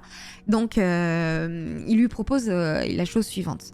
Donc Tourine qui dit oui, d'accord, pas de souci, je te suis. Et au cours du chemin, t'as Gwyndor qui dit au fait, moi j'ai été prisonnier dans la forteresse d'Angband, et je sais que ton père est encore en vie. Húrin est encore en vie et il tient tête à Morgoth. Cette nouvelle, ça fait du bien à Tourine. Il se dit oh, mon père est encore en vie. Ça, franchement, à ce moment-là, il se dit ok, allez, je me réveille. Certes, j'ai tué Beleg, mais mon père de sang, il est encore en vie. Allez, on y va. Du coup, tous les deux, ils arrivent enfin à Nargothrond. Donc la cité jadis qui appartenait à Finrod, mais bon, Finrod est mort, donc maintenant c'est Orodreth qui gouverne Nargothrond. Donc ils arrivent tous les deux, sauf que Gwyndor, ça fait quelques années qu'il a été capturé par Morgoth, et en fait la torture l'a vieilli très très vite. Donc il n'est plus ressemblant par rapport au moment où il est parti. Enfin, il est plus pareil. Donc personne ne le reconnaît et tout le monde est un petit peu sceptique quand il voit arriver Tourine ainsi que Gwyndor. Surtout quand Gwyndor dit « Mais si, c'est moi, Gwyndor, vous me reconnaissez pas ?» La seule personne qui reconnaît, c'est Findulias, du coup une elfe, la fille d'Orodreth, donc c'est une princesse, qui devait justement se marier. En tout cas, elle était fiancée avec Gwyndor. Sauf que Gwyndor est parti en guerre, donc elle n'a jamais pu se marier avec lui. Donc elle le reconnaît, elle dit « Mais si, je reconnais mon mari, ne vous inquiétez pas. » Donc tout le monde est content de retrouver Gwyndor, et puis accueille Tourine, tous ils l'accueillent vraiment en grande pompe. Tourine, à ce moment-là, il décide donc d'habiter tous avec eux, et de se poser un petit peu. Il va quitter sa vie de hors-la-loi, de toute façon tous ses hommes sont morts, donc il peut rien faire d'autre. En plus, il a tué Beleg, donc bon, j'ai envie de vous dire. Donc, Tourine va aider, avec son savoir, le roi Orodreth. Et Tourine est très doué. Il est très doué. Il a appris ça quand il était tout petit, quand il habitait à Doriath. Donc avec Elodingol. Donc, très vite, il va devenir conseiller du roi Orodreth et il va se faire respecter.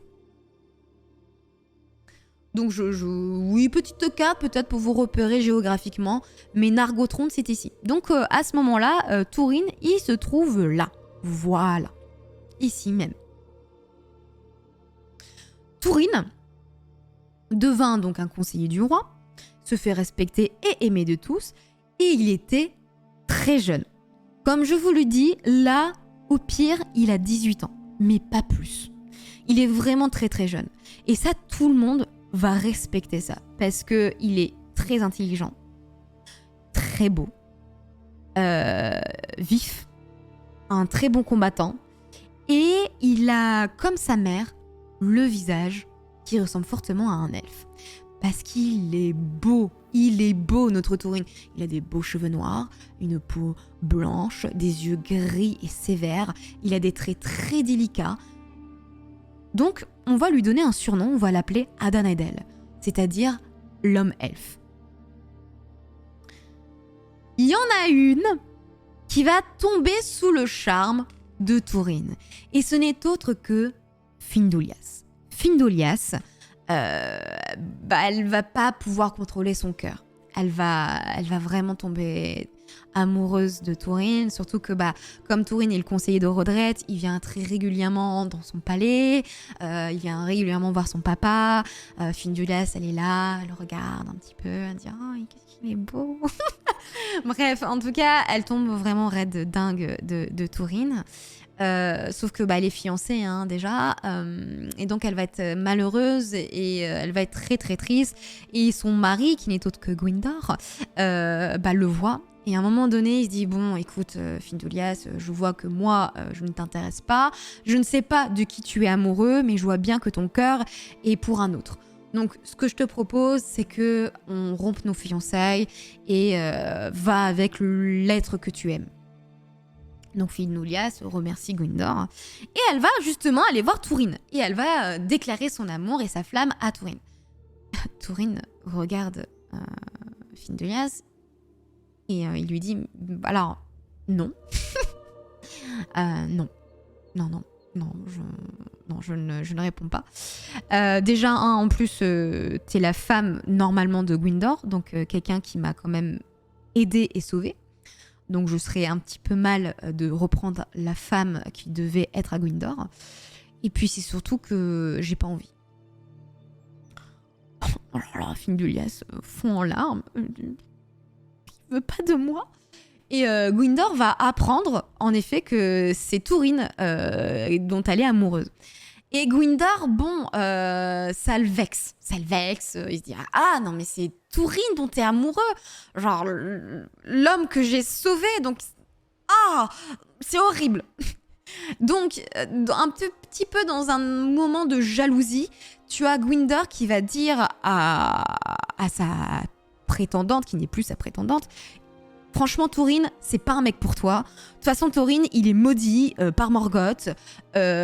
Toutes les personnes, tous les proches qui se trouvent autour de lui meurent. Il y a une grosse malédiction. Donc, vraiment, tu ne devrais pas aller te mettre avec Thorin. Donc, c'est mieux qu'il t'ait rejeté. » Alors là, t'as notre Findulias là qui dit « Mais non, mais c'est faux, tu dis ça par jalousie, c'est totalement faux. » Donc elle retourne voir Thorin et elle lui révèle tout ce qu'a dit Gwyndor. Et au lieu de se sentir vexé, Thorin, ils sont fous, ils sont contre-branles. T'as Thorin qui regarde Findulias et qui lui dit « Non, mais il a raison, je suis maudit, les personnes qui sont autour de moi meurent, donc franchement, non, va-t'en. » Alors là t'as Gwyndor qui elle va lui faire la gueule, mais comme pas deux. Bon. En 7 ans, donc ils vont rester tous ensemble très longtemps. Thorin va continuer à être conseiller et même il va tellement être bon qu'il va faire toute une armée d'elfes et il va la diriger pour repousser les armées de Morgoth qui se trouvent un petit peu tout autour de Nargothrond. Donc ça se passe bien et il va tellement être fort qu'il va réussir à repousser les orques et les armées maudites un petit peu qui se trouvent tout autour de Dor-lómin. Bon. Et les exploits de Thorin vont aller partout, jusqu'aux oreilles de Morgoth. Morgoth, vous vous doutez bien, il ne peut pas laisser ça sans rien faire. Donc il va commencer, Morgoth, à attaquer un petit peu tout autour de Nargothrond, pour que Nargothrond ne puisse pas demander de l'aide. Et c'est justement les elfes qui se trouvent près de l'eau, là, à Phalas.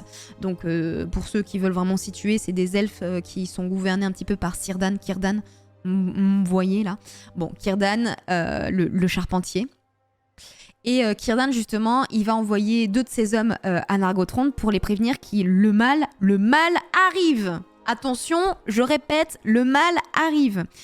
Donc, ils arrivent à Nargothrond, là, c'est 2 elfes, et ils disent Le démon du Nord a souillé les sources du Sirion et mon pouvoir se retire des eaux courantes. Ah oui, c'est vrai. C'est plutôt Ulmo qui dit ça, pardon, je me suis trompée. En fait, c'est Ulmo qui a expliqué ça du coup à Círdan, que le démon du Nord a souillé les sources du Sirion et que son pouvoir n'y est plus du tout. Et que le pire va arriver et qu'il faut absolument que tout le monde se protège et notamment qu'il faut prévenir le prince de Nargothrond pour fortifier ses murailles et essayer de s'enfermer dans leur château et de ne pas en sortir le plus longtemps possible.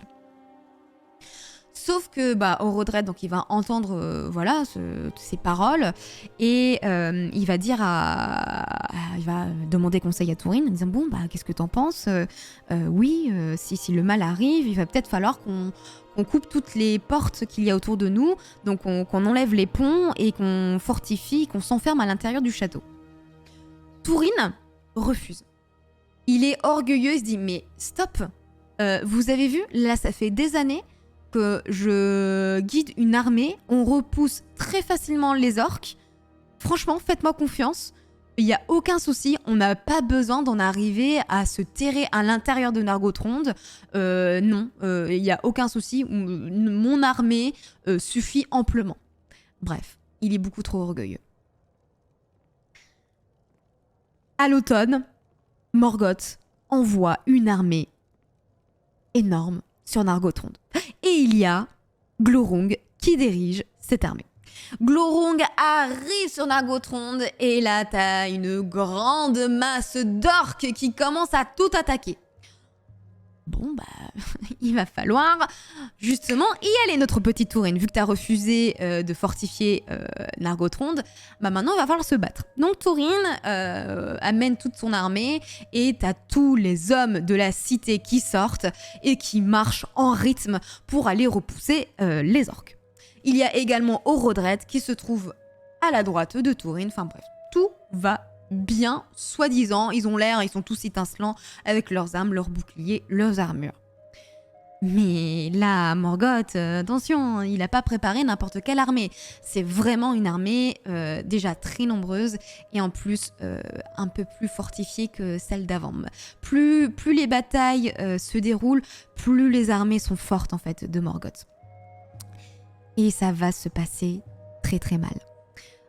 En fait, Thorin ne va pas réussir à repousser et à contrôler l'envahisseur. À tel point que Orodred va mourir. Voilà, Orodred est mort, le roi de Nargothrond est mort. Voilà, super. Donc, à ce moment-là, t'as Thorin qui essaie de se sortir de son côté, mais il voit du coin de l'œil qu'une grosse partie des orques sont rentrés à Nargothrond. Ça y est, ils sont rentrés. Ils ont pénétré Nargothrond, la cité, et il entend les cris de femmes et d'enfants. Donc c'est une catastrophe. Alors, il sait plus où donner de la tête, Thorin, et il voit au loin Gwyndor dans une mauvaise passe. Donc, il accourt pour essayer de sauver Gwyndor, mais là aussi, c'est trop tard. Gwyndor s'est pris un coup mortel. Et avant de mourir, Gwyndor lui dit « Écoute, j'ai vu que les orques ont amené nos femmes et nos enfants. Je t'en supplie, au moins, respecte ma dernière volonté. Va sauver Findolias. » Gwyndor est décédé. Thorin, là, il n'en peut plus, il est dans une rage folle. Il se rend compte qu'il aurait dû respecter les conseils de Ulmo, c'est-à-dire de fortifier Nargothrond, et il n'aurait pas dû être aussi orgueilleux. Donc il se retourne vers Nargothrond, il y court pour aller voir ce qu'il en est des femmes et des enfants, mais elles sont déjà capturées. Et tu as Glorung qui l'attend sur le pont, tout souriant, elle a toutes ses dents dehors, et qui va commencer à lui parler. « Salut, fils de Húrin, à nous !» Et là, tu as Glorung qui se jette sur Thorin. Thorin qui sort son épée pour pouvoir lui donner un coup, mais avant même que Thorin puisse donner un coup, dans son élan, Thorin est pétrifié. Parce que quand on regarde Glorung, droit dans les yeux, c'est un peu comme Méduse, on est pétrifié. Et là, Thorin ne peut plus bouger d'un pouce. Tu t'es bien mal conduit, fils de Hourin, fils ingrat, hors la loi, meurtrier de ton ami, voleur d'amour, usurpateur de Nargothrond, capitaine impudent et déserteur des tiens. Ta mère et ta sœur sont esclaves à Dor-lómin, dans la misère et le besoin. Tu es vêtu comme un prince, alors que elles sont en haillons. Elles implorent ta venue alors que tu les ignores. Ton père serait heureux de savoir qu'il fait un tel fils, et il le saura. Même quand Findolias, du coup, emmené par tous les orques, crie le nom de Túrin pour qu'il l'aide, Túrin est toujours paralysé. Et en fait, dans le discours de Glóring, c'est horrible parce que donc Glóring, certes, il a paralysé un petit peu Túrin, mais c'est surtout qu'il a lu dans son cœur. Glóring a la capacité, il a le pouvoir de lire dans le cœur des gens, et donc il a cité tout ce qui faisait souffrir Túrin. C'est-à-dire, non, si on peut revenir un petit peu là-dessus, c'est que un fils ingrat parce que il est parti. Il a abandonné, enfin c'est pas lui, on l'a forcé, mais bon, il a abandonné sa mère, son père de cœur et Lúthingol, il l'a fui, il est devenu un hors-la-loi sans foi ni loi, c'est devenu même un meurtrier de son ami, donc oui, il a tué Beleg, voleur d'amour, c'est vrai, Findolias est tombé amoureux de lui, etc. Et en plus, usurpateur de Nargothrond, au lieu que ça soit Orodreth qui voulait fortifier la forteresse, c'est lui qui a pris la décision qu'il ne fallait pas la fortifier. Bref, là, tu as Glóring qui confronte Túrin à toutes ses mauvaises actions et à toutes ses mauvaises décisions. Ce n'est pas rien. Glóring, du coup, se moque de lui en lui rappelant donc tous ses malheurs qu'il a causés. Et il lui ment. Il lui ment parce que il va lui dire que sa mère, Morwen, ainsi que sa sœur Nienor, ont été capturées, non pas capturées, elles sont esclaves à Dor-lómin. Sauf que c'est pas vrai du tout. Et je vous expliquerai tout à l'heure pourquoi c'est pas vrai. Mais il faut bien perturber le petit cœur de Túrin. Déjà que, je sais pas, c'est douloureux pour lui. Donc Túrin, il est toujours pétrifié et Glóring, lui, il part, il s'enferme dans Nargothrond. T'as Glóring qui va dormir pendant un temps sur le trésor qu'il y a à Nargothrond. Túrin, lui, ce qu'il va faire, c'est qu'il se dit, bon, qu'est-ce que je vais faire ? Est-ce que je vais aller sauver ma famille ? Ou est-ce que je vais respecter la demande de comment il s'appelle déjà, même moi je me trompe dans les noms là.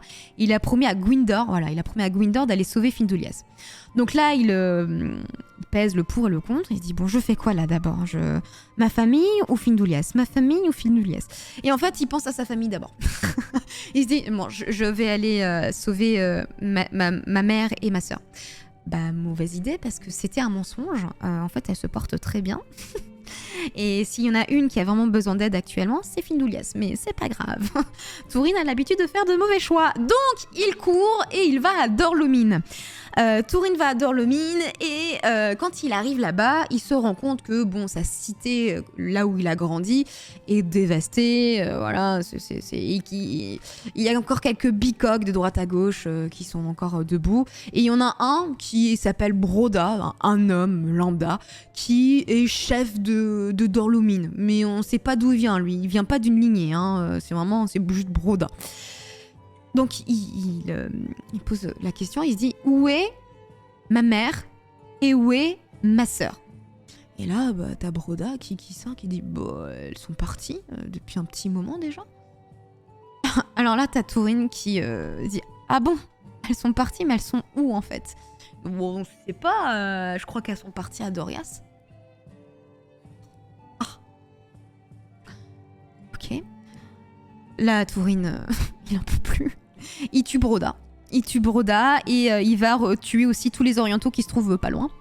Et en fait, le fait de tuer des orientaux et toutes les personnes qui sont dans les alentours, ça va, cette révolte, en fait, ça va entraîner une grosse révolte et tous les habitants qui étaient en esclavage à ce moment-là à Dor-lómin vont pouvoir reprendre la cité. Donc en vrai c'est un mal pour un bien, mais pour Thorin c'est une catastrophe.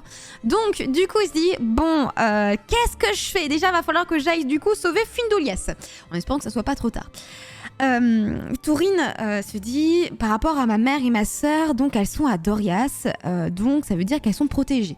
Si elles sont à Doriath, elles sont protégées par Elottingol, donc tout va bien. Il ne faut surtout pas que j'aille les voir et il faut que jamais ma mère et ma sœur me voient. Parce que il sait qu'il est maudit, il sait que tous ses proches et toutes ses actions sont maudites. Et il va justement faire cette réflexion suivante. Quelles sont donc les actions qui ne font aucun mal?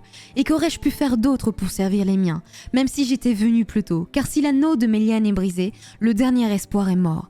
Non, il vaut mieux qu'il en soit ainsi. J'apporte la nuit où je vais. Que Méliane les garde, et je les laisserai en paix, sans leur porter outrage. Donc il va en direction pour aller sauver Findolias et respecter la demande avant de mourir de Gwyndor. Donc il retrouve un petit peu le camp là où il y a les orques et tout. Et il trouve des orques, il les massacre, il se pose pas de questions, il les tue tous. Puis il s'approche et là il voit donc plein d'arbres, plein de poteaux également. Avec plein de femmes, comment dire ça, accrochées mais mortes. Et à un moment donné, il reconnaît l'une de ces femmes. Ce n'est autre que notre très cher Findolias, qui est clouée à un arbre et qui est morte, mais depuis quelques jours déjà. Bon, c'est dur là, hein.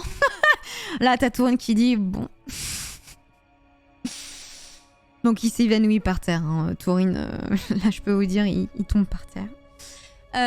Non loin, t'as des forestiers qui passaient par là et qui vont retrouver le corps de Thorin et vont prendre Thorin sous leur aile et vont l'amener dans leur village. Et Thorin, il a je sais pas comment il fait Thorin, mais il a une capacité lui à comment vous dire ça, à devenir chef. Voilà, il devient très facilement chef. Est-ce que c'est son aura, justement, vu qu'il est hyper beau et qu'il est, quand on le regarde, tout le monde le respecte. En tout cas, il va devenir chef de ses forestiers. Voilà. Et Thorin va se dire, bon, moi, j'en ai marre d'avoir le malheur partout autour de moi. Donc, je vais poser cette épée de malheur. Enfin, une bonne décision. Merci.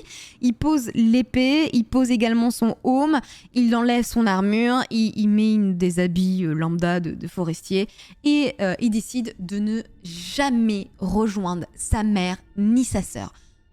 Surtout pas. Justement, parlons un petit peu de sa mère.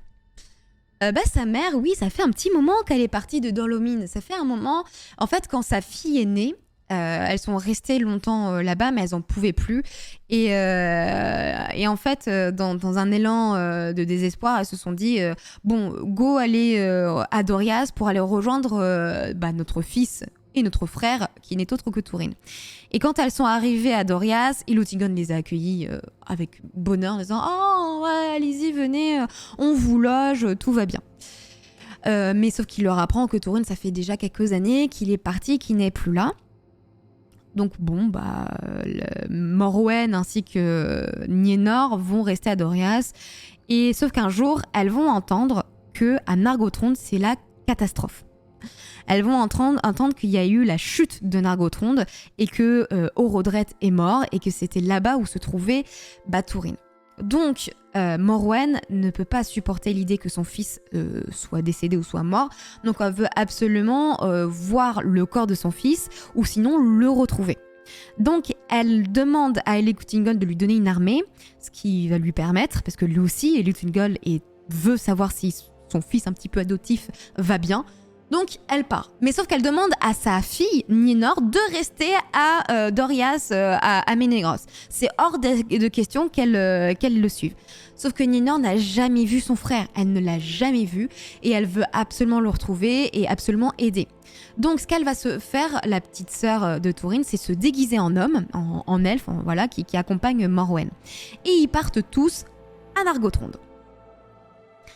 Et justement, en atteignant Nargothrond, donc l'un des commandants qui dirigeait un petit peu l'armée, qui s'appelle Mablung, donc c'est un elfe, très très proche de Littungol, pareil, à la même hauteur que Beleg. T'as Mablung, il est très connu Mablung, je vous en ai pas beaucoup parlé, mais bon, c'est un elfe connu. Mais bon, donc c'est lui qui va aider Morwen à atteindre Nargothrond, sauf que bah, Glorung, il veillait, il dormait là, Nargothrond, comme un dragon qui dort sur un trésor. Donc tu as Glorung qui va jaillir des ruines et il va faire peur aux chevaux. Les chevaux vont partir dans tous les sens et le cheval notamment de Morwen part dans la forêt et Morwen disparaît. On ne sait pas, en tout cas pendant de très longues années, on ne sait pas où elle est allée et où est-ce qu'elle s'est perdue. Nienor, c'est pareil un petit peu. À un moment donné, elle va se retrouver toute seule en haut d'une colline. Et elle va vouloir retrouver un petit peu l'armée des elfes, dont notamment Mablung. Et avant de descendre, en fait, elle va tomber en nez à nez justement avec le dragon. Elle va tomber nez à nez avec Glorung. Glorung donc se glisse et se pointe son regard droit dans le regard de Nienor. Et il va la forcer à révéler pourquoi elle est là. Et là, elle dit, bah, je suis la sœur de Thorin et je veux le retrouver. Glorung très content. Il pense déjà à la ruse qu'il va faire et il décide de faire perdre la mémoire totalement à Nienor.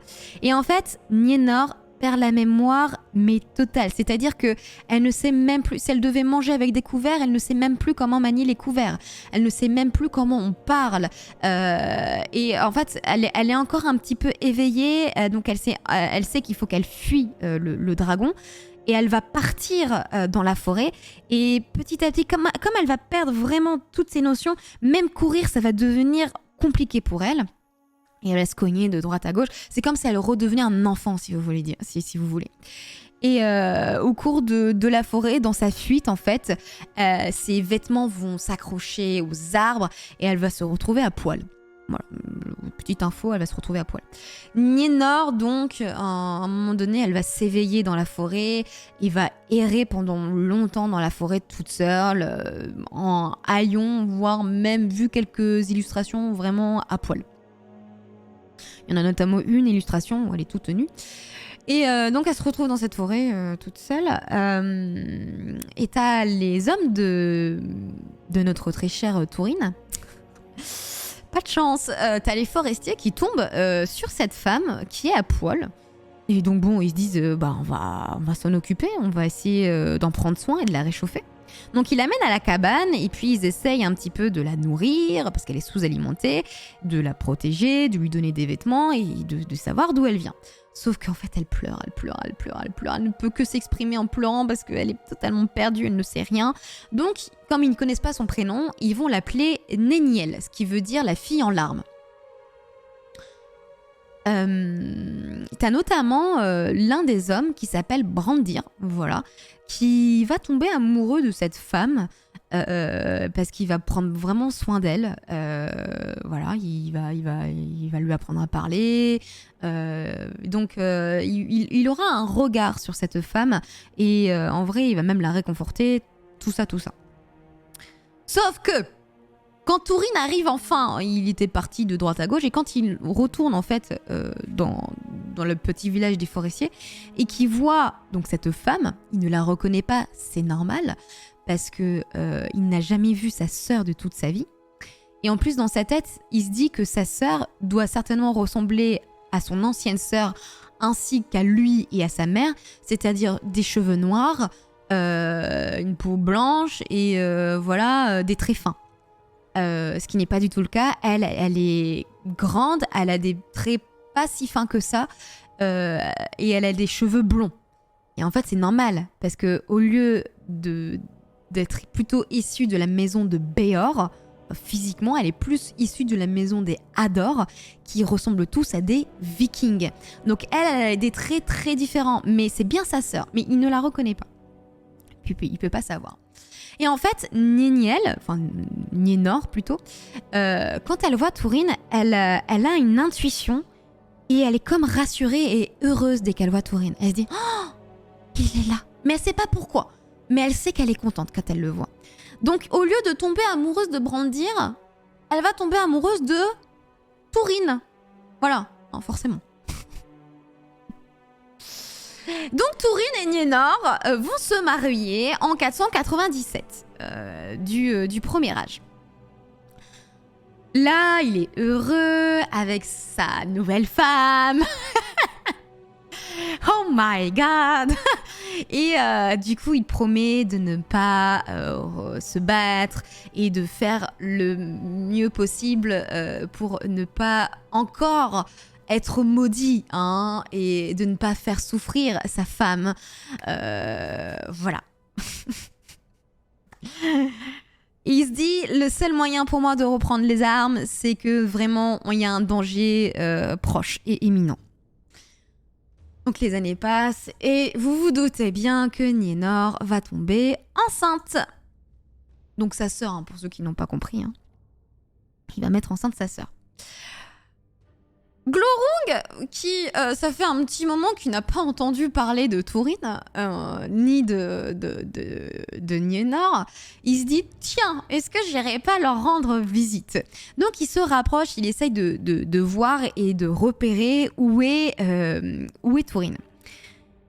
Quand Tourine apprend ça, il va préparer tous les forestiers à se battre contre Glorung.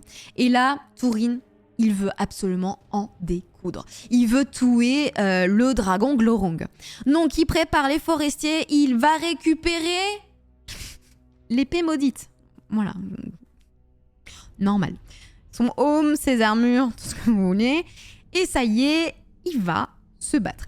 Il va dire aux forestiers là qu'il est en train de préparer.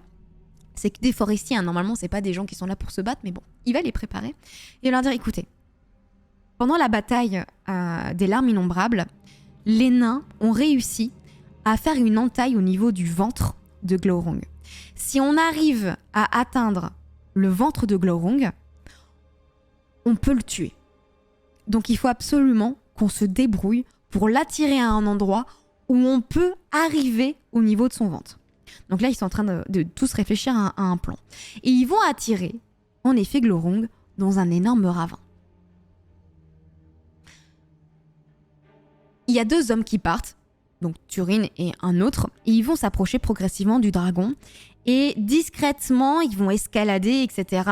et se rapprocher de son ventre, vraiment tout en délicatesse. À de nombreuses reprises, Turin a failli tomber, mais il arrive enfin au niveau du ventre de Glorung et il va poignarder le dragon, il lui faire une énorme entaille juste en dessous et une poche de gras puant alors, qui commence à être percée et le sang du dragon va dans tous les sens. Bon, bref, t'as Glorung qui tombe et voilà, le Glorung est presque mort. Donc Turin descend et va au niveau du dragon pour aller récupérer son épée. Donc il est très content, enfin le dragon est mort. Donc il va poser son pied sur le corps du dragon et va tenter de récupérer son épée. Et en allant récupérer son épée, justement, il dit « Salut, ver de Morgoth, à nous encore et meurs maintenant, retourne à la nuit, ceci est la vengeance du fils de Hurin. » ou Urin. Et donc en récupérant son épée, t'as le sang du dragon qui jaillit. Et c'est un sang brûlant, bouillonnant, empoisonné. Et ça va éclabousser Turin, qui va s'évanouir de douleur. Et là, le dragon, il va mourir, hein, le dragon, mais il est pas encore mort. Il se réveille juste un petit peu, donc il peut plus bouger, mais il est encore vivant. Nienor, qui est très très inquiète, elle s'appelle Nienel hein, à ce moment-là, on ne sait pas que c'est encore Nienor. Nienel, enceinte de quelques mois, accourt avec Brandir pour aller voir ce qui se passe avec son mari et frère, Turin. Ils arrivent sur place et là, quand elle voit son frère, du coup elle ne le sait pas, mais son mari par terre, elle est dévastée parce qu'elle est persuadée qu'il est mort. Donc à ce moment-là, elle essaye du mieux qu'elle peut pour guérir son mari. Et t'as Glorung le dragon qui la voit arriver avec un grand sourire. il comprend tout ce qui se passe. Il a se dit, oh, c'est mieux que je l'imaginais. Elle est tombée enceinte de son frère. Et là, t'as du coup Glorine qui va parler un petit peu à Nienor et qui lui dit, écoute, te revoilà, salut Nienor, fille de Húrin. Nous nous rencontrons une fois encore avant la fin. Je te donne la joie d'avoir enfin retrouvé ton frère. Là, à ce moment-là, t'as Nienor qui regarde Glorung et qui comprend pas. Et quand Glorung meurt enfin, donne son dernier soupir, forcément ses pouvoirs disparaissent.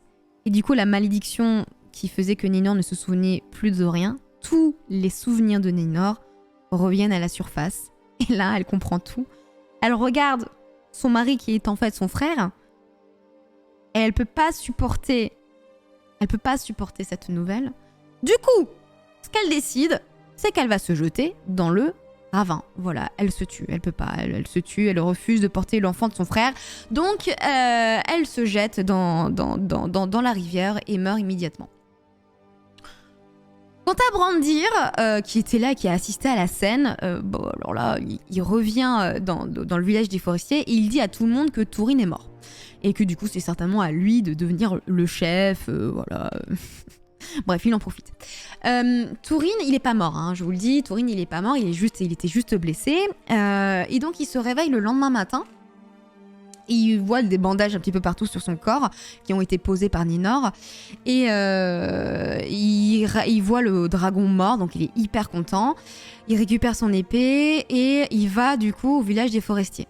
Quand il va au village des forestiers, bah, tout le monde est étonné de le voir parce que Brandir avait dit qu'il était mort. Et donc il rigole tout d'abord. Túrin est là, il rigole et dit bah... Bon, ça va, tu fais plus la différence entre un mort et quelqu'un qui est juste évanoui par la douleur, Brandir. Bref, il se moque un petit peu de lui.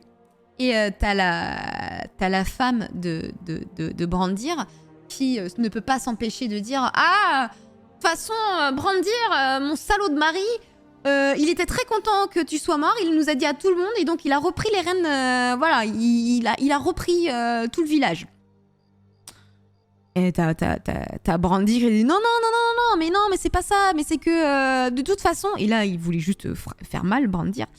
De toute façon, Nienor est mort. Elle est morte. Enfin, Nienel est morte. Ah bon, tu dis, ah bon, elle est morte, mais pourquoi elle est morte? Bah, c'est tout simplement parce que, en fait, c'est ta sœur. Oh là, t'as Túrin qui... Forcément, il s'agace, il ne croit pas Brandir. Il lui dit, vas-y, répète un peu pour voir. T'es en train de me dire quoi, là? T'es en train de dire ma femme, déjà qu'elle est morte. T'es en train en plus de me dire que c'est ma sœur. Il dit, et t'as Brandir qui confirme, qui dit, mais oui, j'étais là, c'est le dragon qui l'a dit, c'est bien ta sœur. Et c'est pour ça qu'elle s'est suicidée. Bon, vous vous doutez bien, Túrin ne peut pas supporter d'apprendre ça, donc il tue Brandir, il ne le croit pas. Il peut pas le croire. Il quitte les forestiers, il s'en va, il va errer, parce que il veut vérifier malgré tout comment se porte sa mère, Morwen, ainsi que sa sœur Nienor qu'il n'a jamais vue. Donc il part à leur recherche, il se dirige vers Dorias, le royaume caché où normalement elle devrait se trouver. Sur le chemin, Túrin va rencontrer Mablung. Donc vous savez, l'elfe en question qui a aidé Morwen à gendre Nargothrond. Donc il croise Mablung et il lui pose la question. Il lui dit, est-ce que tu sais ce qui est devenu ma mère Morwen ainsi que Nienor? Et là, du coup, Mablung lui raconte tout. Il lui dit, bon, bah déjà, ta mère, on ne sait pas. En fait, son cheval est totalement devenu fou et on l'a totalement perdu, mais on ne la retrouve plus.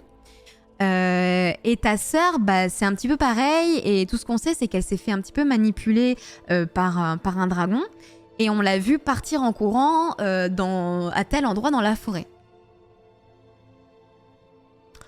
Túrin comprend, parce qu'il resitue géographiquement l'époque aussi, la date, le lieu. Il se dit non, mais c'était à ce moment-là qu'on a découvert Nienel, du coup, qui est donc Nienor. Donc ça y est, il comprend bien que sa femme est en fait sa sœur. Bon, là, il se dit, ok, de toute façon, là où je vais, tout ce que je fais, toutes mes décisions, même si j'ai l'impression que tout va bien, en fait, je suis quand même maudit. il suffit juste que je meure. C'est tout simplement ça, là. Je dois libérer cette terre de ma malédiction et pour ça, il faut que je me tue. Donc Hugh, il récupère, vous savez, l'épée maudite, Aglachor, là. Il la pose sur un rocher d'une manière à ce que la pointe ressorte et demande à l'épée de le tuer. Et l'épée, comme je vous l'ai dit, elle est maudite et va justement parler à ce moment-là et lui dire que c'est très bien qu'il meure parce que il a tué Beleg, qui était celui à qui appartenait réellement cette épée. Donc il est très heureux de boire le sang de Thorin. Et c'est à ce moment-là que Thorin du coup se jette et se laisse tomber sur la lame et que Thorin meurt par lui-même. C'est un peu un harakiri, je crois que c'est comme ça qu'on appelle au Japon. Les elfes et les hommes retrouveront son corps sans vie et l'enterreront, bien entendu, et tout le monde pleurera la mort de Thorin. Et du coup, demain, même heure, nous allons parler de Dorias. Voilà, enfin, je vais vous parler de la chute de Dorias, depuis le temps, avec l'enfant de Beren et Lucienne Dior, dont on reparlera, mais également de la chute de Gondolin. Donc en gros, là, je vais vous parler des 2 dernières cités qui tiennent encore le coup devant Morgoth. On parlera donc de 2 personnages très importants, Tuor et de Dior. J'espère que l'histoire de Turin Turambar vous a plu. C'est une tragédie, ça a été une catastrophe, mais je trouve sincèrement qu'elle est géniale.